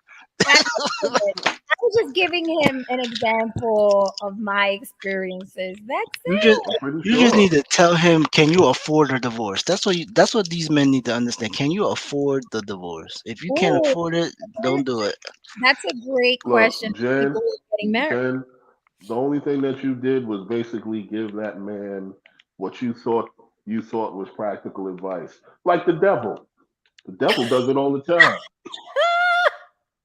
He gives you an option that he thinks is a practical option. It's up to you whether or not you're going to accept it or consider it. He doesn't Hey, tell anybody to Coco. do a damn thing. Coco is in the building, leaving us love, sending love to everyone in the Hey happy. Coco, what's going Hey on? Coco, see, this is my thing with Jen. Jen is probably the one of the most logical women I have met, but she also gets stuck in her reality when she gives out advice. I'm like, Jen, you gotta realize you get away with things that the average person will be in jail for life for. That's Like you can't sit there and tell this man, hey, I ended up on my feet when I divorced and blown up bridges and tunnels and all this other stuff. But you can do it too. No, he There's truth. can't. No, he can't. He does not have the There's truth to resources it. you have. There's truth to it. I remember one time before she was saying something in regards to the cops, and I think she was insinuating that I should try the same thing. And I'm like, ma'am, ma'am, have you seen me? Have you seen me? Can you picture me? What's gonna happen to me if I mouthed off at the fucking cops? You're 5'1" and you're light skinned. right. I can guarantee you. Get in there, Haran, I and can, slap that gun out his hand. It worked tonight. man. Listen. Okay, I'll be hemmed up on the back of somebody's trunk quicker than you can say Officer Mahoney. Trust me, kid. Trust me. It would not work out for me. Listen, Haran. I'm letting you know now. When we go to Vegas, and the moment Jen gets in somebody's face, you gonna turn around like where Tristan go? Tristan rolled out because it's about to go left. I said, I'm gonna be right at the hotel. Like, oh y'all, all y'all. Oh wait, where's Haran? Oh my God. Look what David Dillon said. He said, as soon as she heard his tone change, Jen tried to make herself unattractive, like trying to avoid jury duty. Let me tell you something. That is a real thing. Okay. When I'm in certain business situations, I purposely try to make myself unattractive to men so I can get business done. That's a real, Oh shit! You no, put it's a like dark circles under your eyes or some type of shit or whatever. Like, not just, no, I, no, This is what I believe. She puts on a hoodie or some type of fucking cap on, like she look like she's a long distance runner. You know what I'm saying? That's what she and but people forget that they more than likely contacted her through Instagram, so they know what she looks like. But no, I listen, love the delusion. I'll say things that men don't like, shit that turns them off on like purpose. what? I'm Like not gonna what? say. Think about shit that men don't like. Oh, I hate making That sandwiches. that's a very small list. Yeah, right. Like, Listen, well, like sucking dick is disgusting or some shit like right, that. like shit like that. Yeah, it's like, oh, like why do women Yeah, even? that'll turn a guy off. That It'll that it'll turn That it'll would turn them turn a off in guy the fuck public. off. It'll turn them off in public. but Haran, they'll read my pitch after that. Hey, look, whatever you Exactly. got to do to get the money, whatever you got to do to get the business, I'm all for it, Yeah, man. so all their fantasies, and listen, I've done it before. And You you have crumple to. that shit up and you throw it in the basket. Great. Let's get down to And business. but what Jen said is true because one of my sisters used to say, "Listen," she's like, when a dude try to hit on me, I'm like, "Listen." She'll say it like, "You have to eat my shit." I'm like, "Wait, what?" She's like, "No, you have to eat my shit. That turns me on." That's what she would tell men. She's like, "Let me shit in your hand and watch you eat it, and that turns me on." Tristan, And I swear to I thought she God. was lying, and then I seen it. I'm like, "This is not my sister." But then my father said, my father told her to say, Tristan, I swear to God, when Jen I said might that, I tell was my daughter to thinking, I say was that shit. thinking that. I was thinking, I, I wonder if she tells him, "Do you like scat?" Because, like you said, Tristan, there's very few I think people, I'm gonna very tell few my things daughter men to don't do that like. when she gets Wait, older. wait, what's scat? School That's me. That's essentially a shit fetish. Oh, because I've seen that porn before. I didn't know that's what it was called. yeah. It's essentially a shit fetish. Yeah, I've seen it. I've seen like "Oh wait, I remember what she says." She says, "And if you're extra freaky, make sure you eat corn a few hours before." Oh, That's what my Jesus God. that's what she said. Jesus She God. said, "Make sure you eat corn." She like that. If you want to get really spicy. Oh my God. let's Oh, respect Jesus people's Christ. Christmas on Jesus born day. Hail Oh my Mary, God. Father, the Son, Jesus Holy don't care. Listen. I honestly believe 100%. If Jesus is real, he did come back and he saw that homeless man in the subway having sex with the other homeless woman in the subway and says, "I'm not dying for these motherfuckers again," and left. I honestly believe that.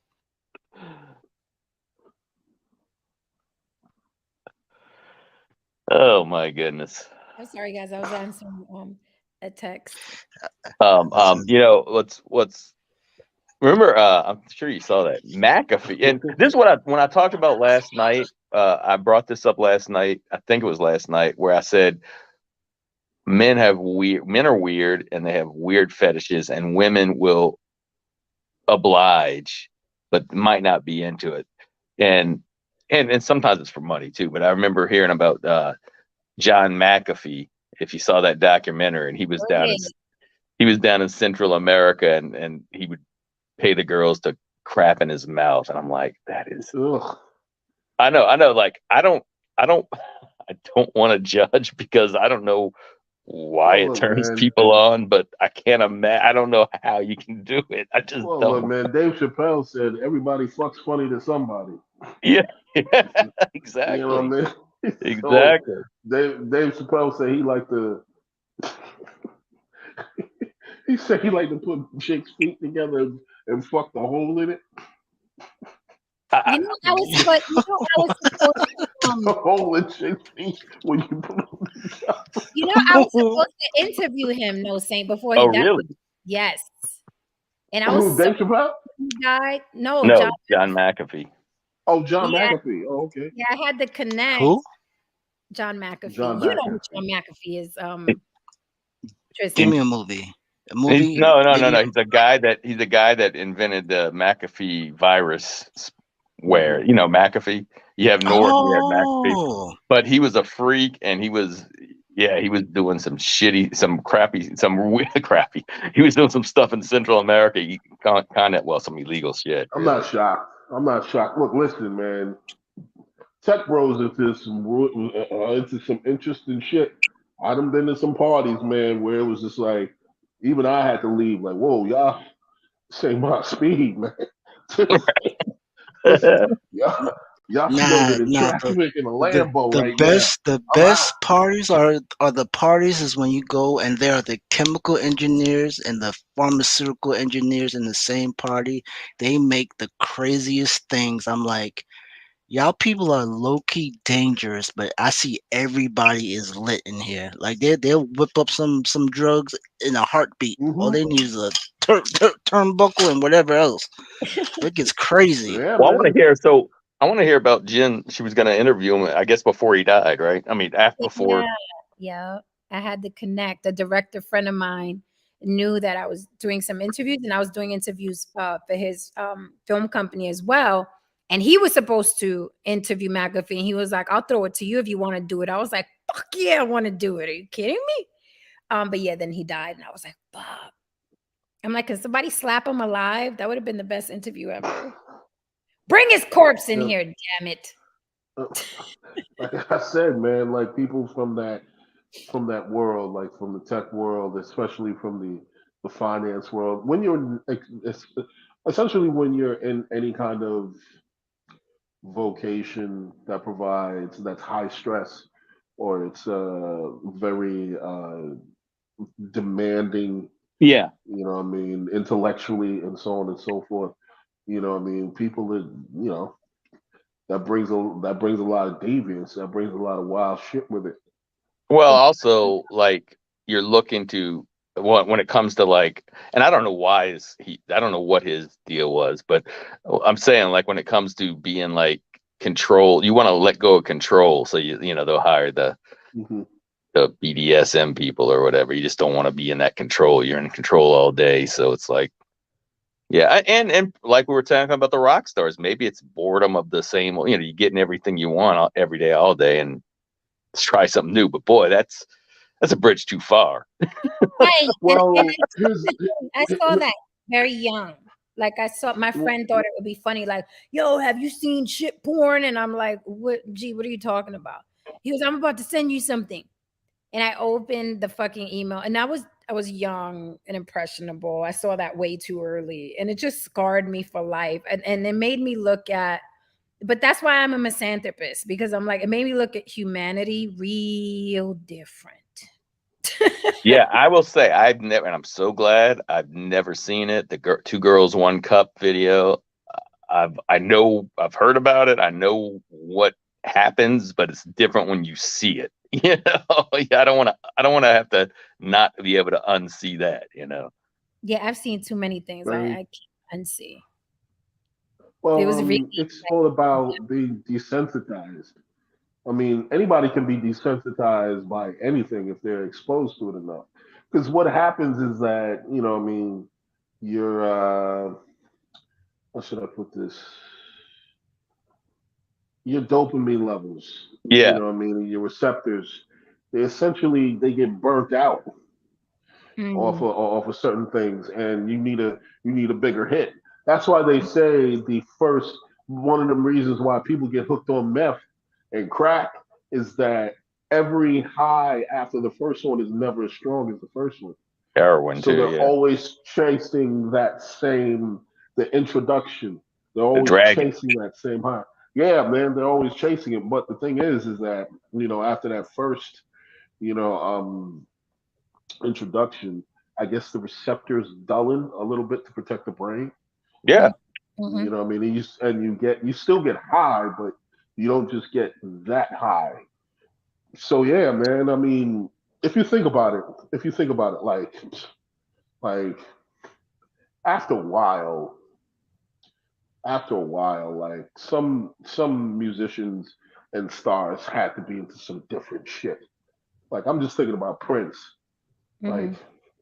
that dude was my boy and all, but after a while, gotta be tired of just fucking bad bitches. Like this dude was just had some of the most beautiful women I've ever seen in my life just surrounding him. And I remember there was one time before that this dude I knew said that he worked security for him, and it was no thing for him to have like two bad Asian chicks with him, and he's just sitting down like just watching the game, and he's like has these two incredibly bad Asian women next to them, and they're just sitting there just watching the game with him or something like that. And he's not even doing anything with them.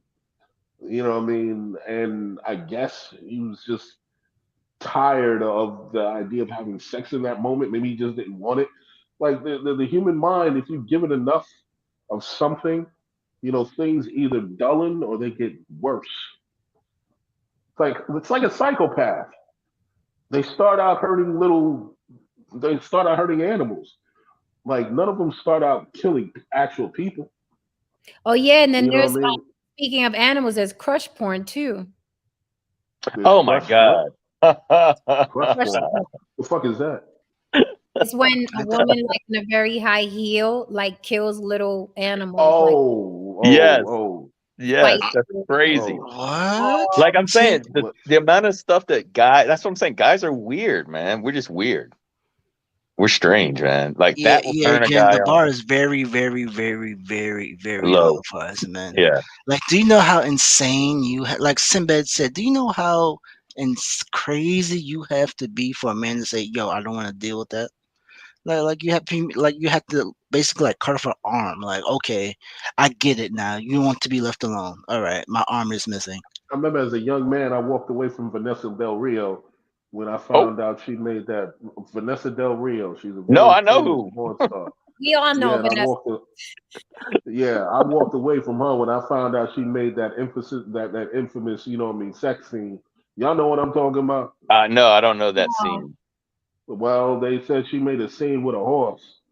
When they Oh, said that shit, I was like, I'm not fucking with this chick anymore. that I those porn stars, they got to be on drugs. Like John Holmes, he was Like, yeah, they addicted to when you heroin or start whatever. like when you start doing all that kind of crazy wild shit. But again, you know what I mean? They're in a world where it's just like there's no such thing as normal sex. Yeah, It can't be. You know what I mean? Everything yeah. has to be turned up to 1,000. You know what I And mean? I was thinking But like, go ahead. Sorry. well, another thing too is that when you're in the entertainment world, and I just want to use this as an example. Um, when you're in the entertainment world, you're not inherently a normal person, and it might sound as kind of cliche. Like, no, you're not inherently a normal person. In order to really be an actor or an actress or a comedian or anything, a musician, an artist or whatever, there has to be something inherently broken inside of you. You know what I mean? In order to create great art, you have to be broken in some shape or form. You know what I mean? Every great artist was broken, and you have to be in order to really tap into the human condition. Meaning, if you've never experienced life's highs and lows and everything that comes along with the human condition, you can't necessarily fully tap into the beauty, that needs to be injected into creating great art. For example, I was told that Eddie Murphy, when he's not being funny, he's like a serious motherfucker. Yeah. mhm. Like people told me like he was just like a serious dude, like literally just serious. Like it's only when the cameras are on and so on and so forth or whatever, he lights up. But it kind of makes sense to me because he can actually do drama very well. You know what I mean? So that kind of makes sense to me. But I don't want to veer too much off topic. But what I'm saying is that when you're Yeah, that kind of person, yeah, I huh? said that before. I said that before that, I have a great network of comedian friends, especially since moving out to Las Vegas. And most of the comedians I know are dark people. They have like some Well, really a lot of them, if they're funny, that's really not really humor. That's really defense mechanism. yep. You know Yeah. what I mean? It's not really per se humor. It's like their brains have just been rewired now because they've experienced so much fucking trauma. It's like, okay, in order to cope with this, I have to make a joke out of it. You Right. know what I'm saying? You know what I mean? And that's the example I'm making of like this is a broken fucking person. Hmm. You know what I mean? Yeah. I But mean, we're just oh, obviously, I would say, that yeah. I mean, again, I think comedians are. I mean, I guess what I'm saying, there are plenty of actors that I don't think have a messed up background, and I get what you're saying. Like comedians may be a little different. I've heard that Dana Carvey is on all the time, um, but most people, actors, many actors, many comedians, yeah, you're right. They're on, and then you meet them outside, and maybe they're shy. Like an actor might be shy or introverted. I mean, that's certainly. I mean, they're like anybody else, I imagine. You go to work and their work is just putting on a show. Yeah, well, I Right. think there's a difference between artist and entertainer. I think both can be good, but there's something about a broken person, the way they express themselves, right? Because of trauma or because of defense mechanism, being entertainment or whatever. You know, they're different. Different ways to skin a cat, I guess Yeah. you could say, right? But you know, Absolutely there have true. been some broken people that have left us with the most amazing art we will ever see, ever. You know, so it's amazing, the escape that we use. You know what I mean? The escape. Yeah, Like and I think I was gonna say, I I think think with that Michael Jackson. I think Michael. I'll just put this out really quick. yeah, I think that Michael Jackson is a prime example of that, Mm-hmm. of an yeah, extremely broken person. Mm-hmm. You know, yeah. what I mean, who was able to create that. I was gonna say, like in comedians, I would say, like you were saying, are a different. Like many of them have insecurities, like you were saying. It's a protection mechanism when you think about, um, when you think about the comedian that Chris Farley. He was insecure as as could be. He was always saying, "Are they just laughing at me because I'm fat?" And I mean, he was very insecure. And if you get people to laugh at you, obviously it's a drug too. Having that acceptance. Yeah, I've never seen. You know what's funny? The other day, I don't know why I was thinking about this randomly. There aren't any attractive comedians. Hmm. Female, there are. I'm trying to think about male. The males are they're never attractive. They always have funny faces or Yeah, funny bodies or too skinny or they're fat. Like you don't see. So it's like it goes back to, they probably felt they were unattractive and they was like, I'm gonna be the funny guy, fuck it. Because there maybe. aren't any Yeah. I've never seen a male attractive What male. about Jamie Foxx? Isn't he kind of like a comedian? No, he's not attractive. Well, Oh, you not to don't think he's me. attractive? No, Okay. not what I consider attractive. No. Okay. Okay. Mm. I'm talking about attractive, like attractive. What? Jen goes by the golden ratio. Listen, if you who's that guy that model you always mention, that black model. Tyson Beckford? Yeah. Yeah. Yeah. Yeah, if he doesn't have those features, fellas, you butt ass ugly. That's the end of the game. I'm trying to think That now. is her I'm trying to go standard. through the comedians that I know and try to think if there's anybody that would be considered above average, but I'm having a hard time. Hey, I would have known. Yes, Javier. Robin Williams is a prime example of that. Yeah. Robin Williams is a lovely example of what I'm bringing to the table. And I he's mean, I The mean, other yeah, thing too, once you find the comedy formula, like what is what and what is funny and how to make it funny, is it really a hobby or it's just like it's an equation? Like the math now, like, and you just make a career out of it. Like you're not gonna really fix anything, whatever issues you have. You're just like I can make a lot of money because I know this will hit, this will hit. A plus B will equal C. After a while, it's just a regular job. well, Coco said, what about Sebastian Maniscalco? He looks like the average pizza shop owner to me. Like I wouldn't look at him and be like, oh yeah, he's hot. I hear a lot about and comedians are unique. I'm thinking of every comedian that I've heard interviewed, always, and many of them, most of them, like Haran said, have something in their childhood. Like Chris Rock, he talks yeah, about his problems as a kid, getting Oh, picked yeah. on and all that kind of stuff. And so Will Smith slaps him. He said he went right back at that moment, right back to that. But he did something real smart and he just moved on, because yeah, people are going to remember that, but but there's always a new generation who won't. You know what I mean? Right. well, the funny thing about Chris is that he said that I recall he said that he experienced a great degree of trauma coming up. You know what I mean? And a Yeah, part of that trauma was he got bullied a lot. right. And I'm like, saying to myself like, the way that you just handled that situation with Will, did you get bullied a lot, or you did? Was it that you didn't know when to shut the fuck up? You know what I mean? Like, did someone actually put Well, their hands on you? We ain't What about to get happened? into we're not about to get into that shit. Now, Okay? I'm not saying that. I'm not That saying was we should. wrong.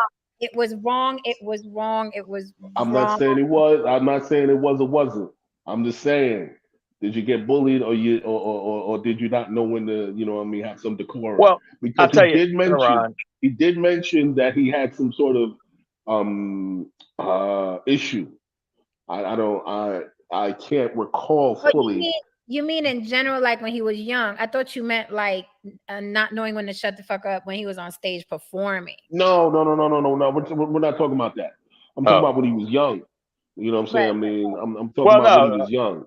You know what I mean? I think he said he had some sort of he had some sort of issue with his brain where he can't really read the room, and he Mm-hmm. had to see a therapist about that. So I'm saying that maybe there was times when he genuinely just thought he was saying something harmless, Mm-hmm. and you know what I mean, it escalated into something else, because a lot of times even in his comedy routine he seems like he's saying something that's a little like, in his heyday he was saying things that were like, wow, that was really off color, but that was Mm-hmm. absolutely funny as shit. You know what I mean? So I can see in regular life him actually, maybe he said something that he thought wasn't that big of a deal, Mm-hmm. you know what I mean, and someone taking offense to it. I mean, but that's all comedians though. Like all But that's the comedians. point that I'm making, Jen. The guy was broken. That's the overall point that I'm making. At some point in time, this guy is either physically, you know what I mean, mentally broken, or he has some sort of emotional trauma. Now, him, on the other hand, I think that he has something with his brain that just helps his comedy. That's I funny. truly believe that, and I also believe that Cat Williams is just a fucking genius. You know what I mean? I just think that nigga's fucked up. What's wrong You with know what I him mean? though? He's I've seen him on videos that getting beat up by teenagers and stuff. The nigga was high. I mean, he was just high on shit, getting beat up by kids. You know what I mean? Did y'all see that time when he dragged that woman on that radio station? Did you see that fat Oh, woman? yes, that was Did that you? was classic Oh comedy. my I didn't see god. it. Oh Yeah. my god. He said this woman's cholesterol was 800. You know what I'm saying? I mean, what he said, he Yeah, said, she picked the wrong one that day. If anybody, that was classic. You picked the wrong one. he, he said, he said, if you can't calm your cholesterol down, don't try to calm me down. Oh, you know what? Fat people, I guess you could figure if they're not fat, you go to the next best weak spot. But they really, it's too easy, man. When someone's overweight, Oh, that's it it. is, but it was Yeah. just the Everything creativity he of it. said, though, yeah, everything he said about her was just, I mean, and then back to back. I was like, throw Oh in my! the It was towel. laser sharp. It was laser sharp, man. It was just like Like he talked he said. about her Oh, look, her career, her. Oh, it was bad. I was like, he throw was in the like, "Yo, only one of us got on $12 worth of jewelry right now." I said, "Oh shit." It was bad. You know what's fucked up though? She went and got her dude on him. She went and got her dude on him, and the dude flashed at him. You hear about that yet? Yeah, I did. I heard about that. Yeah, at the club. Yeah, the dude flashed on him, man, and uh, it's a great thing that nothing escalated out of that. But that was just horrible, man. That was terrible. That was terrible. That could have ended, in a very unnecessary manner. It's The like, yo, reason why just it take was your licks dumb and keep on was moving. the reason why it was dumb was because remember she started the jokes on him, but she That's was what I'm like, saying. She the one who started it. yeah, she was out of her Let weight that class. man, and, Yeah. and that man was just trying to chill. Promote whatever he was promoting, and she wanted to hit some jokes, so he let her have it. And like you said, she was out of her weight class, and then she wanted to go get Literally. get her boyfriend. Oh shit! Hey, Man, listen. man, listen. I'm breaking up with a chick the moment she says, "Oh, babe, listen, you come get this man. You gotta beat his ass." Okay, well, what he do? He told some jokes. Wait, weren't you at the Laugh Factory? Yeah. You know what? Goodbye. That's what's coming out my mouth. Can we it's Christmas night. People are watching who are alone. Oh, I'm so Where's the sorry, man. violin? Cue the violin. No, not the violin. We're about the Christmas carol. Pick a song. We're all gonna sing it right Oh, now. I'm not Oh singing. no, my God. What? Oh my God. Okay. I don't know why that All reminds right. me of You Kenny know. All G, right. but it Come reminds me of on. Kenny Come on. G. Christmas smells. What is that? Jingle bell, There jingle we go. bell. Ready? Okay, we have Smell. to decide what it's gonna be. Which one? Because I know all of them. Mariah Carey's Christmas song. Well, I'm not singing that shit. Yeah, I know I can't, I know all of those. I know all them nerds. but that is my favorite. Now you can consider it a classic Christmas song. Yes. Okay, so which one? Let's go easy. We're about the carol for the people on YouTube.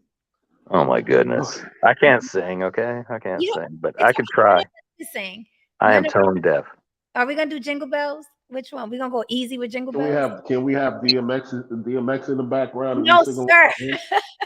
No, sir. He freaked it. He I, freaked I it. I saw it. Grandma got ran over by a reindeer. Man, listen, it is 12. It is 12:17. Christmas is over. Listen, if you want a Christmas Oh, carol, it Not you is. on had the you West It had. Coast. is. Not on the West Coast. Not me. I'm still in Christmas right now. Me too. Uh, All right, look, the chat's looking forward to it. Are we gonna do Rudolph? Are we gonna do Jingle Bells? Which one we gonna do? There's so many. Let me see. Let's do Silent. Rudolph. What do y'all want to do? Let's do Rudolph. All right, you got it, no Saint? I think I can remember that one. Tristan, you ready? nope. Tristan, you gotta get ready. It's Rudolph. Oh, what? This is paganism, okay? Idolatry. What is this? We're gonna Did you say idolatrize. pagan? We're gonna paganize tonight. Okay, everybody paganize. Ready? I need to look up these lyrics. We're about the carol. No, just play the music. Cue the music. But that works. Yeah, but then they're gonna It's gonna be too Yeah, loud. she'll get struck. That's something she definitely. Listen, them yeah, white they're people The striking Grinch. that ass. YouTube's the Grinch. Okay, I got it. okay, so ready on a count of three, we're gonna do Rudolph. 1, 2, 3. Rudolph the red, Nose Rudolph the red-nosed red-nosed terrible. reindeer. This is terrible. This is what happens. I thought Heron. I didn't know where Heron. That first note he said. I thought I missed a word. I don't know. I swear, Haran sounds like the one of the characters from Winnie the Pooh. I forgot the name. Oh, Eeyore. Eeyore probably. Yeah, Probably. All the right, let's donkey. try again. We don't have to sing the whole song, but the people are waiting, okay? Okay, come on, let's do Terrible. At the count of Jesus. 3, it starts Rudolph the Red-Nosed Reindeer. Right. Okay. That's what I was. All right. Okay, 1. That pace. Then okay. Yeah, so we don't put them to But sleep. so don't count so slow then. All right. Okay. That's what I was following. I'm a musician. So Yeah, you know, I the figured metronome that. in my head was like, He okay, was we're going this slow.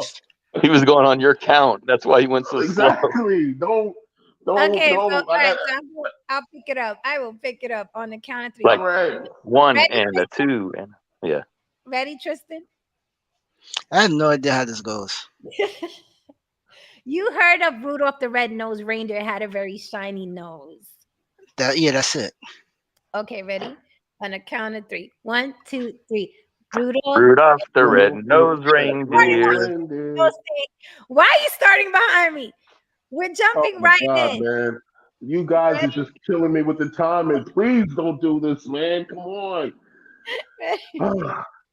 I'm following Jen with the metronome. No saying is coming in with his own section. Like Jesus Christ.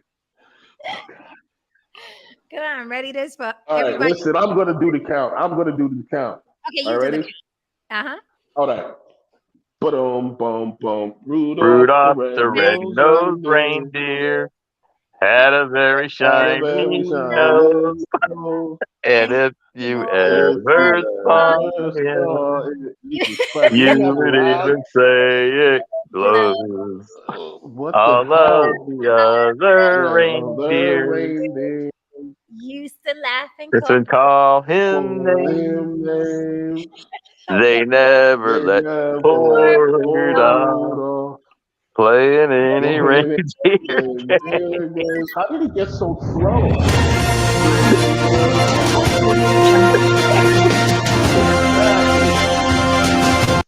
I Wrap think, it up. Wrap I it up. think, Wrap it I up. It is the end of the day. no. That's We're No, lonely.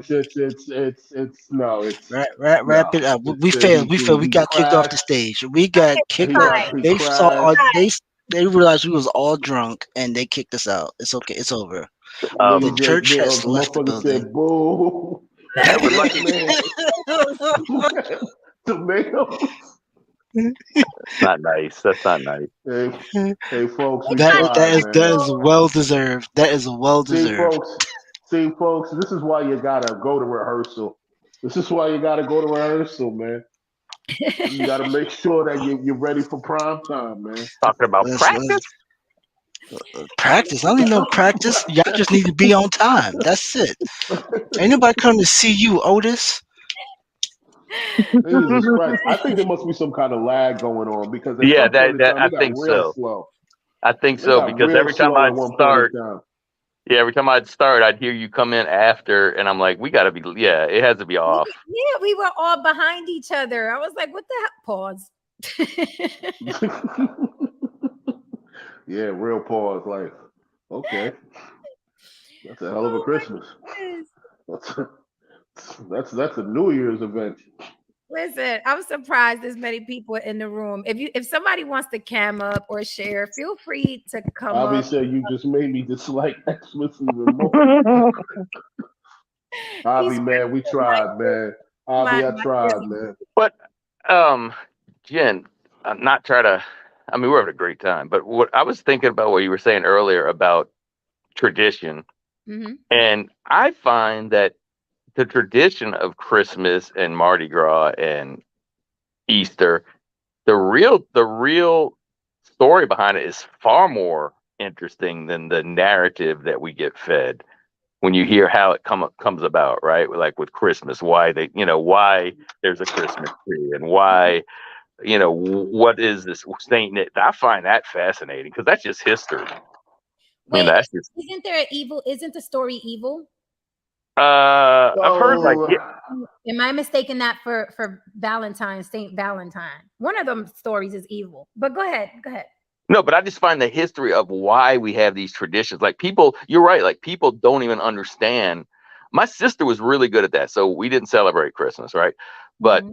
when she got older, she actually delved into like paganism, which and Wiccan and all that, right? She's not that any longer, but she looked into it all, and so like for Christmas, she started putting up a Christmas tree, and then there's this thing called the 12 Days of Christmas Mhm. and the 12th night. So you leave. Then after Christmas, she doesn't take down the tree; she decorates it with Mardi Gras beads and things like Mardi Gras colors, and then because all these holidays run into each other. So Mardi Gras is not set in 1 month or one day. Mardi Gras, the day of Mardi Gras. Now this event lasts damn near a month with parades and stuff, but the actual day of Mardi Gras comes before Lent.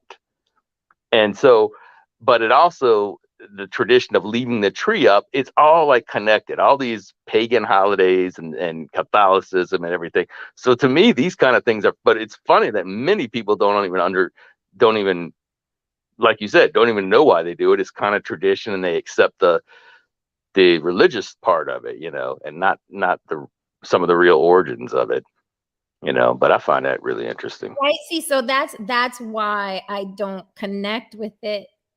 That's why, because I'm like, I don't even know why we're doing this. What's the meaning? Like it has to mean something to me. And it just because I don't believe it was Jesus' birthday, because I'm not religious, et cetera, et cetera. I was like, why am I putting up a tree? Why am I Yeah. running the So exactly. So it wasn't you know, if there was a Jesus, it wasn't his birthday. But it is the winter solstice. It is a celebration of the winter solstice because winter begins on the 22nd of December. And the same with spring and Easter. You know what I mean? So, I mean, and then like I told you, like with Mardi Gras, it's Lent. It's the season of Lent. So that's why you have Mardi Gras here. You have Mardi Gras in Brazil, Mardi Gras in Portugal, Mardi Gras in Spain. I mean, they all celebrate it at Poland. When it comes to the European countries, they all have some kind of a form of like the Mardi Gras celebration.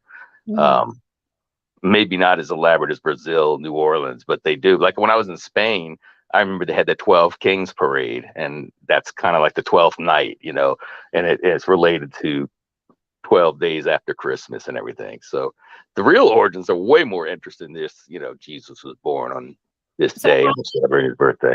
How I always did thought that. Yo, you know what we should do? it connect? We should do that content thing. You know how we're gonna do it in Vegas in June, but it should be set for another week. There's a on the block content week international. Like we all just have a content house in Greece. Oh wow. Well, that could be for the next trip. Yeah, I'm down, man. Let's do that. Yeah, that could be for the next trip. What? I can't wait. I can't wait for this Vegas one. What? What is Zamandel talking about? What is going on? The tree is No, foul it's worship. What the I fuck? mean, no. The tree is to do. It's the winter, so it's. Listen, I can't. I'm not going to go over everything, but the tree is. It is Christmas and ain't It's an nobody got evergreen. work tomorrow. Just tell it. It's an evergreen, so it's a symbol of life through the winter because everything else kind of dies. So the evergreen doesn't. It You know, I've Damn, really so the always just people who thought are that lonely on Jesus. Christmas are all dead and they come back to life tomorrow? That's what you're talking about? huh? what? Oh, I don't know. I'm just saying random stuff at this point in time.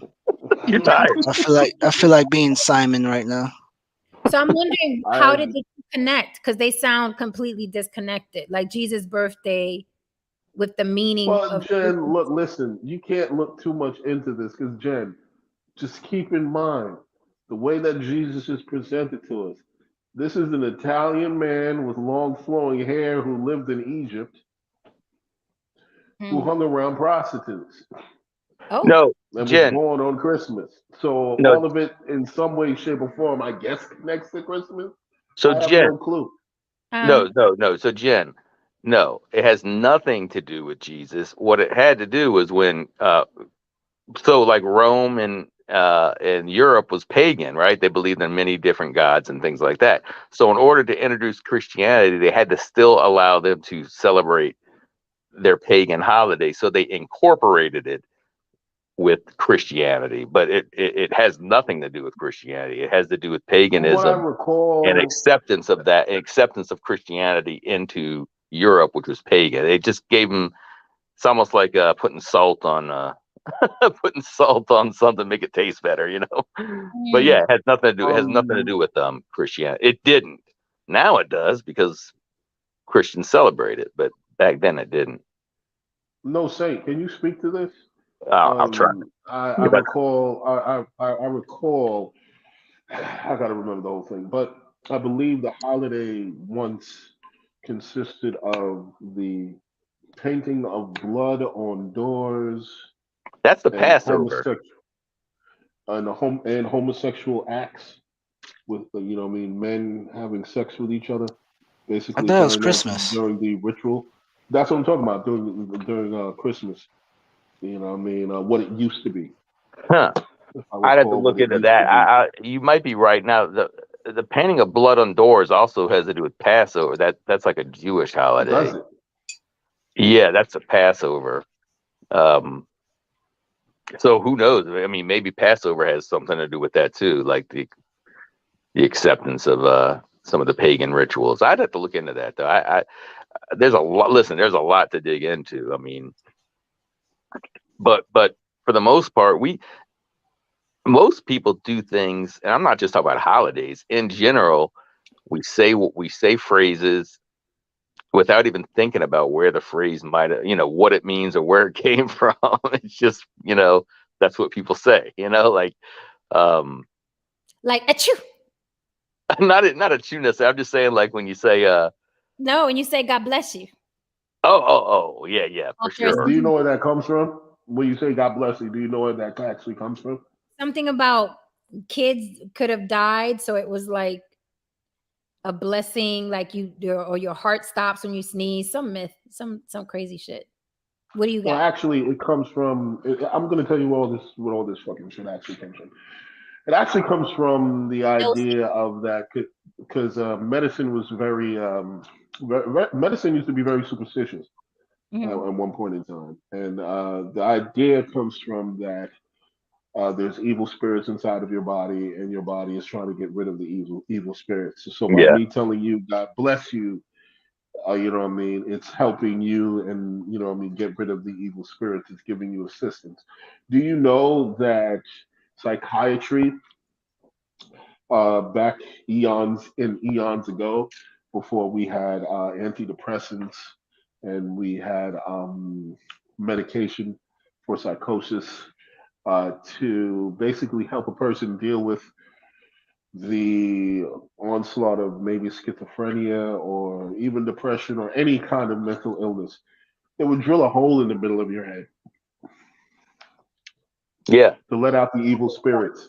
Now, if you didn't survive, which 9 times out of 10 you didn't, they basically just chalked it up to, you know what I mean? I guess God calling you home, or maybe Jesus calling you home. I have no clue. You know what I mean? But yeah, that's we used to do some wild shit back in the days in the name of medicine and practicality. Sheesh. I'm remembering a lot of what we were talking about. Like atheists is put in there. They used to sleep with each other, which is true. I remember that. I think Jen, you said it used to be something violent, right? What? Chris, like the Christmas holidays. Like it used. I think you said it used to be something. Yeah, I think yeah, I do remember seeing something on that as well. You're right. yeah, Like I was like, it was either Saint Valentine or Saint Nick. It was some sort of violence or something that wasn't yeah, Christmas we know of today. a bunch of drunken people beating at each other, and yeah. I think I did see Yeah, stuff on that too. Yeah. it sounds Irish as hell. Well, that kind of makes sense, Catholic Catholicism. You know what I mean, but that's another story. Well, I mean, I basically, used to hang around a lot of Irish bars, and man, they would never. At some point in time, a fight always broke the fuck out. See, that's my thing, right? I would go out because I wanted to see a fight, but never want to partake in it. Like I will start it up, like be the little Jesus instigator Christ. between two people. Like if I want to see a fight, I want to see a fight. But then when it got to the point where people were like, you know what you say? I'm going to my trunk. I'm like, okay, this is not fun anymore. We gotta go. But that's about it. Like Irish bars are fun. I believe that. I said there's always a fight. I said you can instigate one if you need one, and but until people start leaving, then it's a problem. Irish okay, bars so used to be my shit, basically, man. get her around. No, I'm saying that Irish bars, they used to be my shit. See, one thing about white people, particularly Irish people, see, white people and black people, they drink for entirely different reasons. Like black people and Spanish people, we drink to like, feel good and be in the moment, maybe have a funny story. Irish people drink to forget. Like them Hey, niggas drink to like forget about everything. I watched Great Donovan all seasons. Yeah, man, they drink to forget about everything and escape and shit like that. And man, a couple of years of hanging around them, man, trust me, my tolerance was through the roof. They can drink. So basically, at the end of the day, Christmas, especially Christmas, I think, is a tradition that we continue doing and subscribing to, and people get depressed about if they can't partake because the FOMO leads to depression for Christmas, especially. And it's all made up. Yeah. It's all made up. To me, outside of somebody dying, right? What do you like outside of missing somebody that died that was close to you? It's a day. Like it is one single day. For like, I don't understand how can you be so lonely on one day Well, out of every other day. This yeah. one day. Well, because like for me, my grandparents that we used to go, they're not here anymore. My dad's gone. So when you think about those times with people that are gone, that could kind of like, oh man, like when we had Thanksgiving this past, I was like, man, we're running out of people. Like my uncles are all gone now. Like I said, man, we ran out of like it's getting small in here, and that kind of kicks you a little bit. Like, damn, ain't nobody left. I won't have to Yeah, celebrate it yeah, soon. and that's what I'm saying. I'm just like outside of death, it's like it's really like you like, oh, you didn't come for Christmas. Okay, but I came on Friday. What's the problem? What's the what's the difference? Tristan, is because people are very, very much invested in the holiday, and it's not easy to ignore because the entire world Yep. around you is doing it. Like the entire world, it's on your TV, it's online, it's when you go to the stores, you go to Walmart, you go to Target, you go to Macy's, you go to Blue. There's Christmas everywhere, and people really, really are invested. And I think our country is real good, okay, real good at putting that Christmas pressure on you. Like, don't we always have jokes? They start putting out the Christmas stuff in November. Oh, before But that, Yeah, but how can you? yeah. But that's would around well, Halloween they but would start we putting that really out. be invested in Christmas like that if we put that same energy into our families every day? Yeah, but see, the difference is Actually, like for me, like even when I was in the military, I would want to have like the Detroit. I'm not a Detroit Lions fan, but that was the game that Detroit and Dallas always played on Thanksgiving, and it was always on TV. So you just want to have that feeling of when you were younger, at least for me, when I was younger, and that's the kind of things that made me feel good. I was close. I was with my family, so that game would be on. You know what I mean? Because or that parade, the Macy's Day Parade or the Rose Bowl Parade.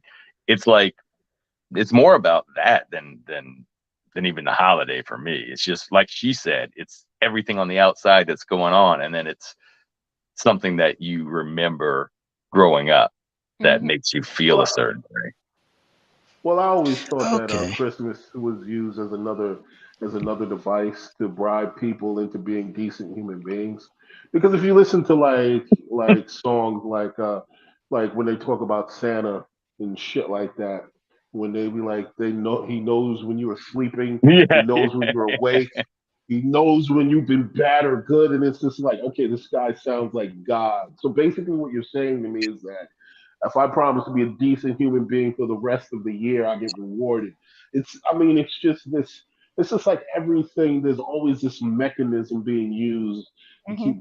to keep people from being complete and total fucking assholes. Mhm. Also, I just want to say to Christian Lipscomb, I definitely understand whatever issues you might have with the COVID vaccine, the COVID vax. I don't want to get into that topic, but just know that if you didn't get the vax, it's not a flex. If like 85 to 90% of black people are obese. Just wanted to put that out there. You know what I mean? You know what I mean? We have a whole lot of other, you know what I mean, health issues that we're not as diligent about. So going into 2023, hopefully we can be just as diligent about our health and you know what I mean, what we consume, so on and so forth, as we are about you know what I mean, not having the government shove vaccines down our throats. Okay, I'm off my I soapbox. I think after Christmas you should start your New Year's resolution so you have the momentum going into the new year. I said it's hard to build up from zero momentum. So Yeah. that's what I think people should do after Christmas. And and to be honest, if you're not lonely on Christmas, because you can make a phone call, you can FaceTime. If you're lonely on Christmas, it's kind of a choice at this point in time in this era of society because COVID. Because nobody was saying people were lonely. Wait, I'm lying because I could be lying. Were people saying they were lonely when the pandemic Hell was yeah. hitting? Very Oh much. yeah, man. Oh Depression damn! went up. Oh yeah. Depression, Damn shit. suicide went up. Yo, Shit. I'm Christian, sorry. I apologize. Never mind. Tristan. I had to turn some women down, man. Look, listen. I What? had a couple of hey big head texts like, oh shit, I ain't from this motherfucker in like 4 years. Like, you Oh know what I mean? damn. Like people were Oh. getting lonely. Yeah. Okay, So you I'm know what I just mean? saying, right? That the pandemic happened in March, and you hit me up around Christmas time. Like you were afraid of dying for at least a good, what, 8 or 9 months, man. So you gonna call me on But it was Christmas still Day? That well. that You got to makes no understand sense. though. Well, actually, you have to understand something though, Tristan. The pandemic was a very scary and just uncertain time for a lot of people. Okay, some of us were fine, but there were a plethora of others who weren't. You know what I mean? There's some people who fell into deep depression. There were some people that took their own lives, Hmm. unfortunately. You know, you have to And there's understand something to that magnitude never happened to anyone, you know what I mean, who was, of our generation. The last comparable situation happened 100 years ago. yep. So I guess it's safe to say that everyone who lived during that time is dead. You know what I mean, or most likely died a couple of days after that new pandemic started. So you have to keep that in mind. It was a very, different time in human history. You know what I mean, for a lot of people. No, that I get. Oh, that was muted. That I get, but I'm just saying, if you were that lonely, because you were lonely months prior to Christmas. Like, Hmm. why on this special day that you calling me out of all the other days? You just said why, Tristan. Special Uh, day. like, But well, it was well. I did the quote unquote in I did the air quotes, but come on, it wasn't no. It's a different. I think if you do it to spend time with your family, then I support it. But if you're doing it for what I think people do it just to like flex on gifts and put it on Instagram. That's the moment I can't rock with somebody like that. Like I've seen people just flex on Instagram. Like if you put in a story, that's fine because it's 24 hours it deletes. But if little posting about what you got and saying, I'm like, it's cute and it's nice, but this is what you wanted the Christmas to be about. It feels like now. It feels like they want to flex Christmas instead of enjoying it with their families. well, think about it like this, Christian. Think about it like this. If, as human beings, if we didn't have traditions where we had to, that tells us where we have to spend some time with our family, would we really do it off of Ah, our own fucking merit? Think that's about that that's a shit. Yeah. good point. That's a good point. It I gives you a Well, for chance me, to. yes. For me, Like I most do. people would. Well, for you, but for most people, I'm talking about. Do you think motherfuckers would like? Do you think motherfuckers really would like? Yeah, let's all get together and do blah blah blah. Like, let's be real about it for a second. Do you think most the average person would be dying to have a family reunion on their own dime or on their own tradition every year? Most people need, I guess, some sort of structure, something that tells them they They need to, sure do. come together for Tristan, your phone. Thanksgiving or Christmas or whatever. Whose phone is that? Tristan. Oh, okay. I swear to Now God, it's this girl is me. psychic, yo. Now I it's swear to her. God. I'm Jesus. sorry. I get in trouble every time. It's like every time I'm like, without the whole day. But when I'm on here, Jesus on his birthday. What's up, Javier Colon? You be yapping all in the chat. Welcome to the panel. What you got to say? Yeah.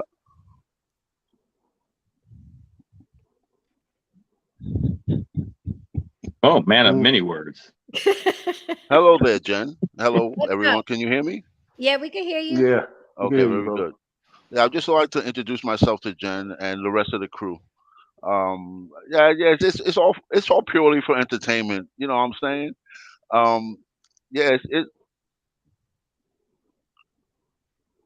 So Yeah, don't listen to yourself on the echo. You're fine. okay, fine.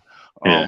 Yeah. So I, for first of all, I'd like to apologize to Jen because I don't want her to hate me the way she hates the hell out of me for I don't know for whatever reason. But okay, I guess it's my points of view. She don't know you from a can of paint, but go ahead. That's what she told me, and no disrespect. She told me that one time. Yeah, I know that. I know that, and I don't know her either. But it's fun. It's fun to have this discourse. But but anyway, but it's like I said in the chat. I mean, about Christmas. To me, Christmas is about. It's the guilt part that gets me. It's like you have people who want to enjoy Christmas and they can't because they're guilted into having to go into debt in order to Yeah. get gifts for their kids or whoever. And to me, that's a crime in itself. I can't see how that's the rest of the world can celebrate Christmas when there's people who really want to celebrate Christmas and can't. And to me, it's really the indifference in the world that's causing a lot of the suffering. So that's all I got to say. Well, Okay, well, I will say welcome to the panel, and I don't hate you because no saint is right. I don't know you from a can of paint. And I don't mind whatever you're saying in the chat. Like, you don't bother me. I usually, if you bothered me, you would have been blocked months ago. So you don't bother me. I welcome people in the chat who have different points of view, and I know I got some trolls in the chat. Atheist comes up just to be a troll. He beats off to his trolling in my chat, which is fine. Um, so no, you're welcome to the panel. I do agree with what you said, though, that I think that's a great point that people don't realize enough, that Christmas is a day where a lot of people go into debt because they can't afford to keep up with the holiday and the expense of buying gifts and the trees and the presents and there's a lot that goes into Christmas. It's not free. To celebrate Christmas is not free. Right. And a lot of people, get in trouble on that one day. Yeah. Just think how conveniently it's on December 25th, the last week of the year. What's that for? So all these retailers could get into the red get into the black out of the red. That's what it's for. No, it's commercialized. But what I'll say to what you were saying is, if most kids, and I've heard this, I'm just repeating this, most kids don't want their parents to go into debt if they understand what that means, that they so that's something you kind of have to say, hey, especially when they get older, hey, you want this and this, okay, I'm going to get you this, and you might get this in another 4 months or something, or something like that. Or you can just say, hey, we're just doing one gift. You know what I mean? What was interesting about my older son is so concerned, and he's going to be good with money, because he sat there and he wanted a new monitor for his computer. And we said, you want the bigger one or the smaller one? Like, there was a 32-inch and a 28, I think a 27, 28-inch. And we said, oh, let's get you the bigger one to upgrade. He said, no, just get that, because he's worried about the finances of it. No, just get the smaller one. I said, and so a few days later, I said, you're getting the bigger one because it's on sale. It's actually cheaper than the smaller one now. But I mean, he was so concerned, but that's rare. But yeah, you kind of have to tell your kids, and I see what you're saying, and that's our capitalistic society, consumerism, that you're always, looking at what somebody else has, and that's just a sickness within our society. I think, that it's flashed in front of our face on Instagram and all these things. Now you're seeing what supposedly everybody's having a great time. They always show you when they're on vacation, and you're thinking your life sucks, and their life sucks too. So, but that's kind of, hopefully the parents would not allow that. But I know what you're saying. I mean, many do. I mean, it's even worse on Black Friday. Christmas shopping doesn't hold a candle to Black Friday, the day after Thanksgiving, and the stuff we've seen, people rolling around on the ground and fist fighting for flat screens. That's entertainment, though. That's why they call it Black Friday. They be blacking them eyes from TV. No, they call it Black Friday because it's a time for the retailers to get into the black out of the red. That's what it is. Yeah. and You it, know and what it I goes want all the Yeah, way into people. Christmas. it's a consumer holiday. There's no doubt about it at this What I point. want for 2023 is I want people just start flexing your family. Just whatever you do, Well, just that's it. enjoy the That's what time it's with supposed your to be about. family and But it's just gotten away from flex that. on it. Just flex it. Just flex your family. I don't care about anything else this year. So let me ask a question before we close. Would anyone on the panel just stop doing it since it's so terrible? And we sat up here 2 hours talking about how terrible Christmas is and how it puts you in the dead and how it's fake and how it's paganism. But who would stop doing Christmas? I mean, I've been stopped. Okay, I you would once the kids are out. I mean, we may get together, but I would, yeah, the whole. I don't even celebrate Thanksgiving anymore. These last 3 Thanksgivings I've had, I've fasted the entire day. why did you choose to fast? The reason I chose to fast is it was a kind of like in solidarity with those that couldn't eat that night. Oh wow. Okay. That's the reason. Yeah. That's crazy. Um. Well, I'll say this. Here comes the hypocrite, which I'm proud to be. Okay. I'm not because one, I have a nephew that'll probably be a few months old by that time next Okay. year, and my other nieces and nephews. I'm not gonna rob them of the joy I had. That's one thing I'm not gonna do. So I think that would be like a like a Grinch, quote unquote. So so I'm not gonna stop. It is what it is, but I'm not gonna ruin what I've had because I'm like I know what the Okay. reality is. And I can understand that, but all you're doing is enabling the lie to continue.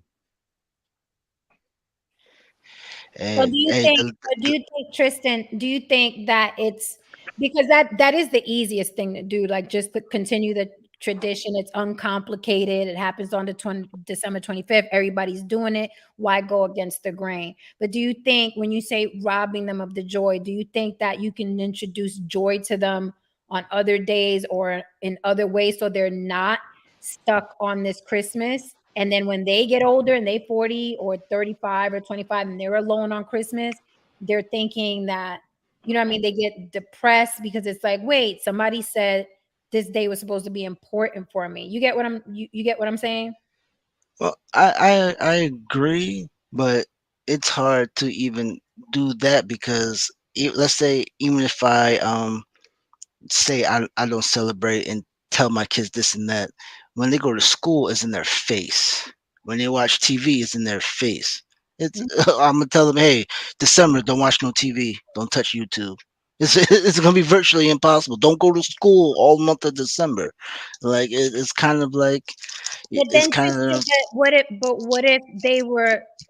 if they were teaching something else that was negative that everybody was doing? Wouldn't you stand up and be like, that's not true? Like Christopher Columbus, or what if there was a holiday that celebrated like plantation masters? You would tell your kids, you better not celebrate that, wouldn't you? Even if pretty it much. was on Well, TV? Well, I would tell them the truth on that, and I'll tell them the truth on Christmas and give them. That sounds like I'll have to give them an option. I'll say that like, you want to celebrate Christmas? This is the reality of it. Yes or no? And if they say yeah, okay, we in it. If they say no, I save me a few $1,000s. Okay. Anybody else? Well, none of us know the truth in regards to any tradition. True. Facts. So to single out Christmas would be a little disingenuous. We'd have to sit down. We'd have to really and practically study and find the origins of all traditions and ideas and so on and so forth. You know, what I mean, from my perspective, look, tradition is there's nothing wrong with traditions. There's nothing wrong with that. That's as long as there have been tribes, there's been traditions. You know, what I mean, a lot of times, you know, what I mean, during these, you know, what I mean, the days of tribes and gatherings, you know, your traditions and your so on and so forth, it led to your identity. It was a part of your identity. Hmm. Now, these traditions they become commercialized? Of course, they're commercialized because they have some degree of importance. Anything man-made that is beautiful that comes out and it is cherished and so on and so forth, we find some way to make some fucking money off of it. You know what I mean? Marriage is a tradition. You know what I mean? There's a lot of traditions we can talk about that have become commercialized. It's not just Christmas. Be honest with you, in the grand scheme of things, Christmas is about the most harmless fucking tradition you can actually fucking think of. You know what I mean? Because there's a hell of a lot of other traditions that can lead to bankruptcy and so on and so forth. Marriage being one of those traditions that can Divorce, lead to yeah, divorce. bankruptcy and divorce and so on and so forth. So yeah, you'd sooner worry about marriage than you worry about Santa Claus and shit like that, in my opinion. So let Yeah. me challenge it a little bit. Let me challenge Okay. it a little bit, just for entertainment. So when you Okay. say, yeah, so when you say, well, we don't know what's true or what's not, and that you're absolutely correct. We don't know if it's good. We don't know if it's bad. We have no fucking Right. idea.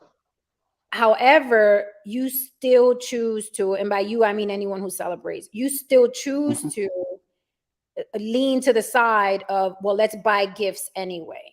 Even though you said yourself, we don't know what's true or what's not, but I'm just gonna go with shit, buying the gifts because that seems like the fun thing to do.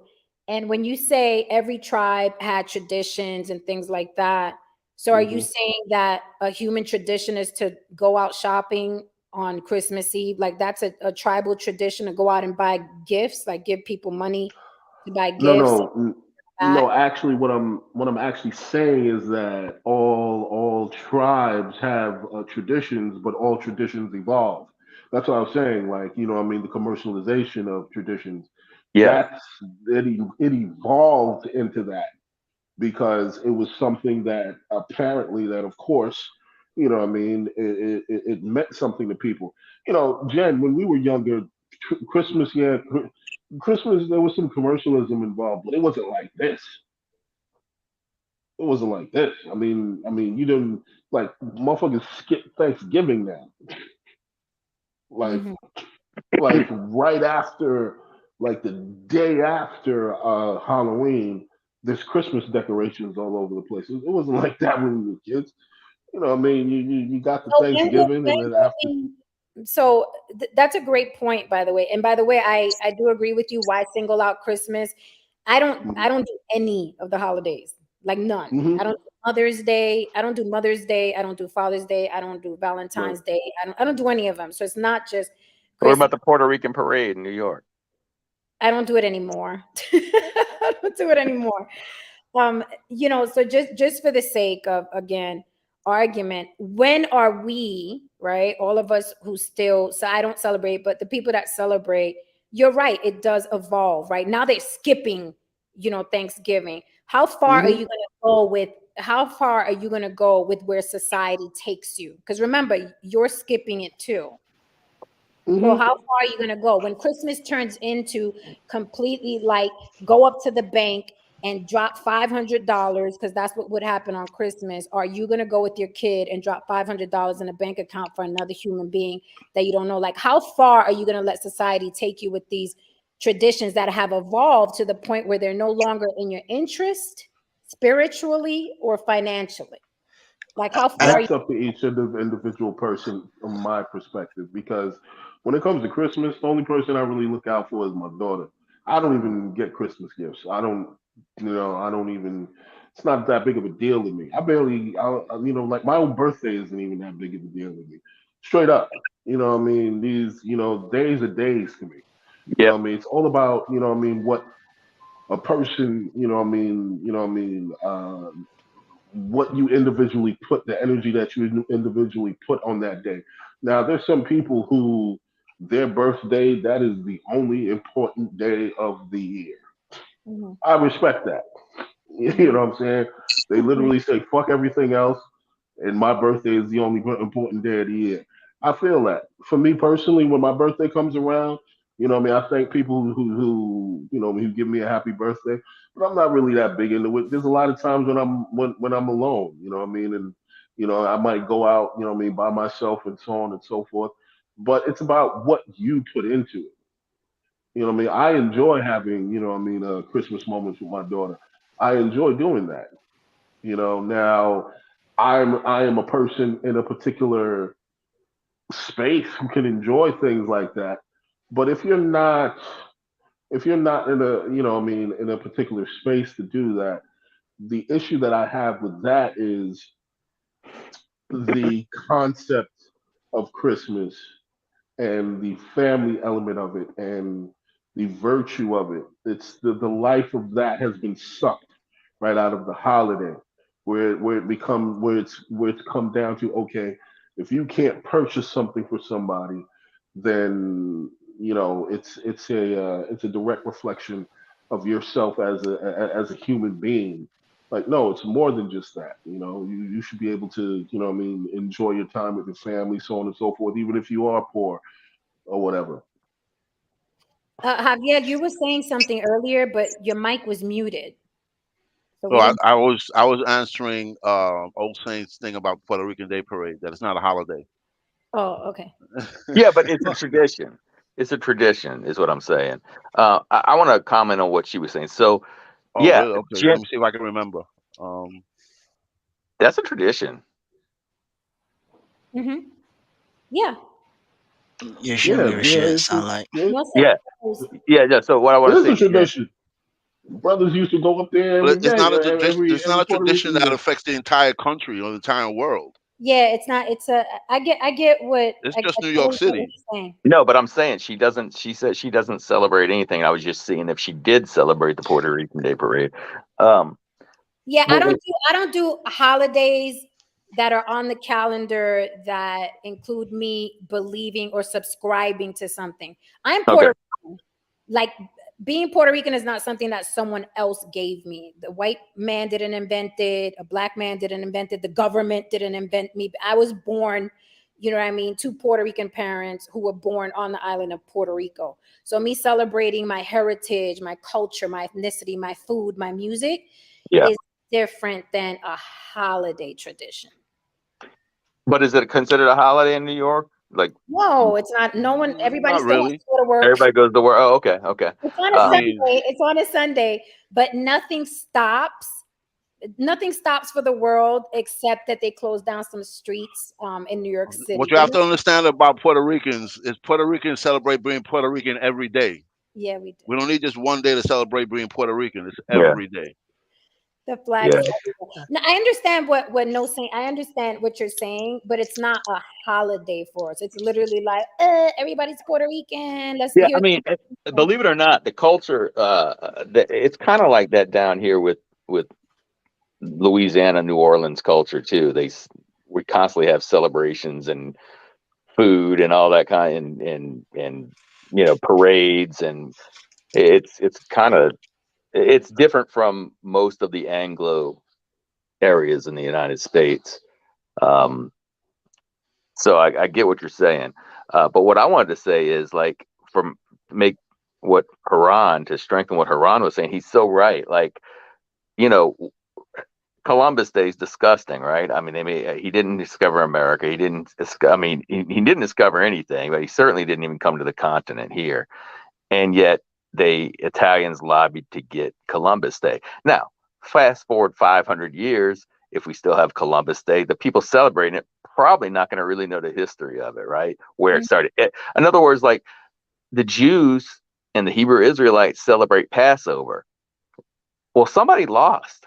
Every holiday, somebody lost. I mean, Passover, they're celebrating the killing of the firstborn of not only people, but of like the animals. God killed the firstborn of animals. Like this cow just sitting there, calf. He was the firstborn, and he gets smited for no reason. And they celebrate that every year. So what Haran was saying was like it becomes tradition and less about what the holiday actually represented, because most holidays, when it comes to there's always a deeper dive into it that has some really dark places you can go to. And Mhm. so, Jen, for you say I don't celebrate, and that's and you're all right with that. But I think most social people want to have something to have a tradition. Most people want to have that a tradition to get together to make them feel more united as a community. So, I Think just about it thought like this, Jay. good point. Think about it No, like I this, Jay. totally get it. Listen, I'm not ignorant to what Hmm. human beings are cattle, right? Right. And I'm just using that for lack of a better term. But they're cattle. They need leaders, they need Right. religion, they need They need traditions, they need laws. holidays, right? Um, Right.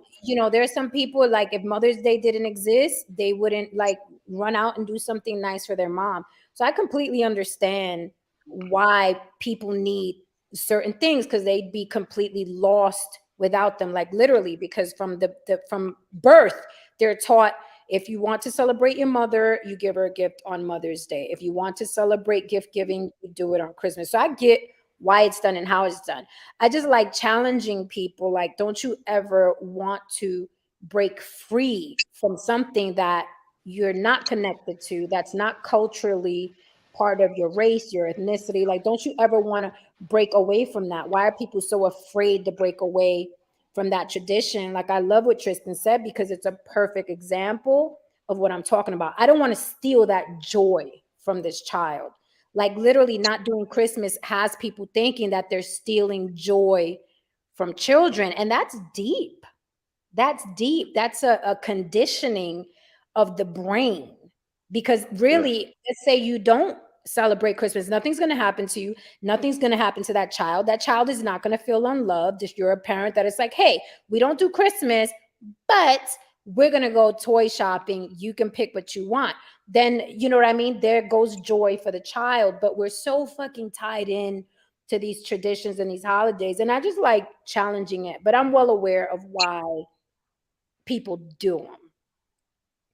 And no, Black Friday has nothing to do with slaves. Stop that rumor. Who said that? That's the Wait, who second time. said that? Stop. I was in there's a place where I go. There's These a people think plat. everything got to do with slavery. I swear Wait, to wait, wait, wait, God. wait. There was a platform. There was a platform I go to, and it deals with a lot of science and evolution and stuff. But a lot of Hebrew Israelites show up in there.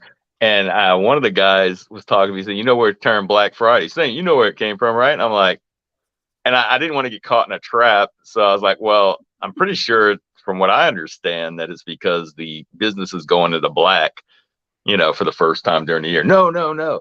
It's because back in the 1800s, they would cut the price of slaves on the auction block. They'd cut them down. The fuck? And it became Black Friday. It was a sale on slaves. I'm like, oh, okay. I'm thinking to myself, man.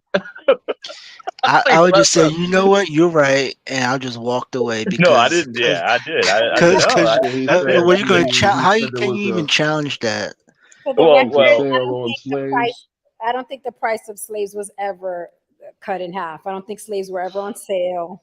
I don't think right, right, right. That was so. Then somebody came on there and said, "Come on, man, this is because it's called the Pseudo Killers, right?" The channel I go on. He's like, "You let that guy. You didn't even ask her source. You let that guy come with another black guy came up was like, you let him get away with that. You didn't even ask him for a source." I'm like, listen, You like, I'm a white guy on this black panel. Like, listen, right? I'm not getting into that. Like you know a trap when you see Oh one. No say. yeah, yeah. I'm not stepping on But that mine. Yeah. to Haran's point, Jen's point, when people are gonna be over it, it'll be over when the invisible hand says it's no longer profitable, which is not going to be until we're long and gone, which may never. So that's all it is. It's, can we still make money off of this? Yeah. Listen, light up that fucking tree. That's what's going to happen. But if you notice, right, just observing, because you guys know me, I'm always observing. If you notice, they know that they hit a home run with the Christmas and the Valentine's Day and the Mother's blah blah. But if you notice, as the years been going by, they've been adding stuff that's made people shop. Secretary Day, Sibling Day, Brother Day, Sister Day. You notice that Pet Day, right? And people are going out and literally buying shit for their pets, or Absolutely. Valentine's Day has gotten crazy. buying something. Sibling Day, and then people are posting pictures of their siblings on Facebook, and it's like we talk about the system a lot, but then we partake so much, right? Where it's on Facebook. I learned what holiday it is. Like I'll see people, oh, today's Son's Day. What? Today's Daughter's Day. And then I see people posting pictures with their daughters. And then today's Sibling Day. And then I see people posting pictures with their siblings. So then this is how traditions begin. This is how the crossover happens that Haran was just talking about. Son's Day. Christmas, But you see, went that's a from great observation, Jen. Christmas went from this religious thing. Everybody was in church, and now it's like, no, now it's about the sales. And if you notice, now they're feeding us National Siblings Day, Son's Day, Daughter's Day. Before you know it, in the next 3, 4, 5 years, guess what? We're going to walk in Walmart and there's going to be a sale for what? For Daughter's Day gifts. You know what's Jen, crazy? and That's true. what? One second, But Tristan. You oh, see, this is another point of the evolution that I didn't get into. See, we're moving from the commercialization of a tradition into the tradition of commercialization. That's where we move to, where we're being conditioned to believe that everything that we hold dear, we should expect to be, paying some degree of money on it, rather than being a pure gesture and so on and so forth. It's fucked up. Yeah, I mean, and just for shits and giggles, Well, I'm it's gonna just search deceitful. something on Google. you gonna what? Check this out. I just threw in Daughter's Day, right? September 25th is Daughter's Day. So it's official. It's an official day. Now I'm gonna throw in Son's Day just for shits and giggles. This is how they get us. Son's Day is March 4th. Let's go with first. That's all that matters. Okay. Now just for shits and giggles, I'm do one more. Just for this is how they get us. As long as my sister knows she's dead ass last. Secretary's Day. Secretary's Day, April 26th. So do you see what I mean? That they're making these things official on the calendar, and then the next couple of years, you're going to go in to a Walmart or a Target, and they're going to be Secretary's Day gifts on the counter. This is how they get us. They're just adding days, and we're just following like sheep. They're just adding days. Adding days. I just pulled up officially Son's Day, Daughter's Day, and Secretary's Day. And the one that gets overlooked the most is Father's Day. Look, I just put in Siblings Day, April 10th is Siblings Day. As long as everybody knows the sun comes first, that's all that matters. Listen, y'all know what it is now. Everybody bow down to us, men. Thank you, everybody. Well, you do know it's 2022, right? Listen, I don't care. March 1st. March 1st. You heard it here. We're off first. I want everybody to bring my gifts. I am a son of somebody. But listen, that is how they get us. Not you could literally. Oh, I forgot one. I'm sorry. National Pet Day, April 11th. Yeah, I mean, I don't. Some of them might catch. Some of them might catch, but most of those, it's just like, listen, it's just like when I was, when I'm gonna say we, Jen and Haran, going up. You tip the pizza driver, you tip the restaurant waiter. Now you got freaking McDonald's with a tip cup in their way. I don't tip those people. Yeah, but here's the thing, no saint. Here's the thing. No saint turned into evil saint now. But here's the thing: a lot of people do, and that's why the tip cup is there. To me, they're no more than the person holding the sign on the side of the road. I'm like, I ain't giving you that. Look, listen, no. But it goes to show you how much money is in this country, though. We have a lot of money. Yeah, 420. Somebody put 420 in there. I'll celebrate 420. I have to go to a holiday. That's fun. I have to go to a self-checkout spot. You know what I mean? When I was checking out some stuff at the airport, do you know, after I was done checking this shit out for myself, they asked me if I wanted to tip. Like, what do you mean tip who? Excuse me? Here. Tip myself. Like, yo, do you want to add a tip? Like, tip who? There's nobody here. I checked this out myself. No, like, are you serious? Like, tip who?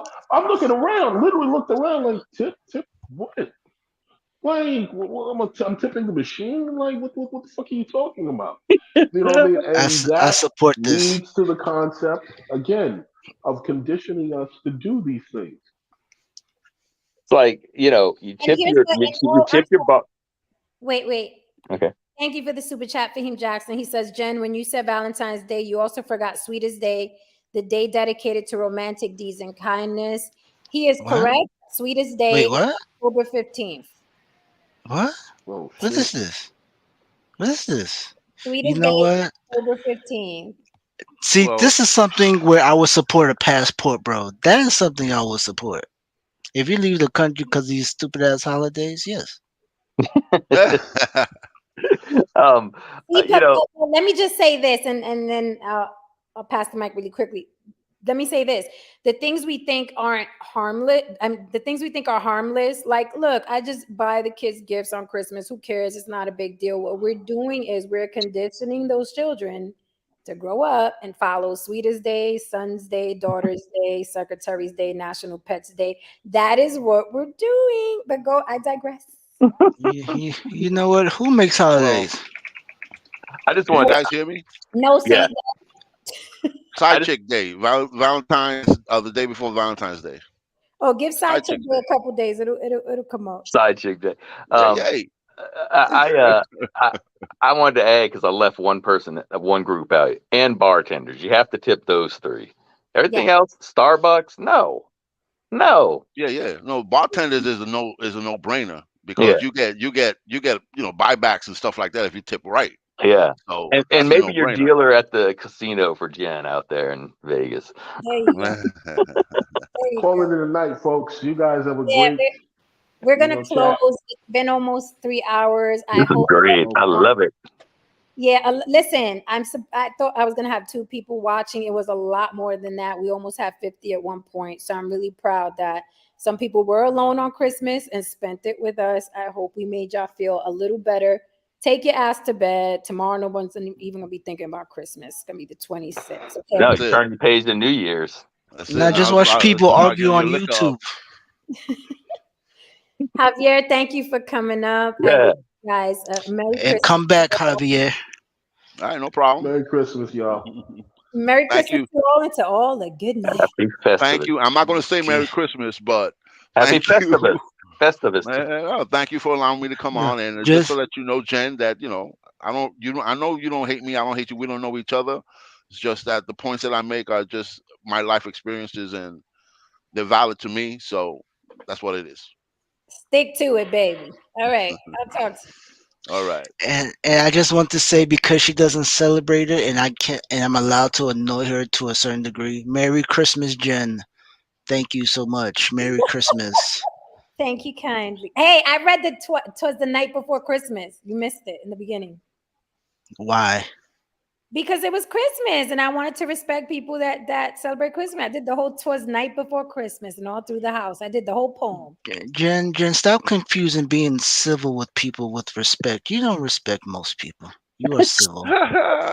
Cause you be ready to pounce like the little leopard. Like, rawr. Quiet. Your Shh. name should be Miss Andre. Miss Andre. That should be your name. It's Get actually it? Miss Andre. Miss no, Andre. no, wrong. It's Miss Anthropist. No, Oh, no, okay. it's Miss Okay. Smith and Wesson. Right. Miss Smith and Wesson. I hate everyone equally. Man, woman, child, dog, Wow. Peter, Paul, green, blue, yellow, orange. Exactly. I And knew a that's guy why like we that all one love time. her. And that's why we all love her. Not She missing. hates every see opposites attract. As much as she hates people, we give her nothing but love. Like it's like a disease. Like she's like, I want y'all Yeah. to get away, but we can't because we love you. Listen, and I love back. I just love in my own way, but I love back. I do. With bullets. Mimi! Hi, Mama. You hella. Oh, I'd be limited. Exactly, Jen. You can't hide from this love, sucker. Sorry. I love you back, Lily. Lily hella late. We are leaving, Lily. This was good. I was giving people some love on Christmas who may be alone tonight. You would have been good for this too. All right, guys. So I am out. Thank you so much for this. This was really Adios. sweet. Thank you for helping me entertain all the lonely folks on Christmas. Good night, and Oh see man. y'all tomorrow. Maybe I got some good topics coming up, so please Well, notifications. well, I'm off, so I am your punching bag. You got to put up your Mr. Holland Opus picture. Oh, that's right. Uh, class dismissed. Goodbye. Goodbye. All right, guys. If you're still here for any reason at all, check out. Hey, I read the poem in the beginning for those that are into "'Twas the Night Before Christmas." Thank you so much for holding me down in the chat. Thank you for spending this time with us. I hope you feel a little better, right? Tomorrow is another day, and we do this life thing one day at a time. So I wish you well. Good night. Thank you for all your opinions, even the ones I don't agree with. I will see you soon. Let's do this again tomorrow. I got some really hot topics coming up with my amazing panel. And good night.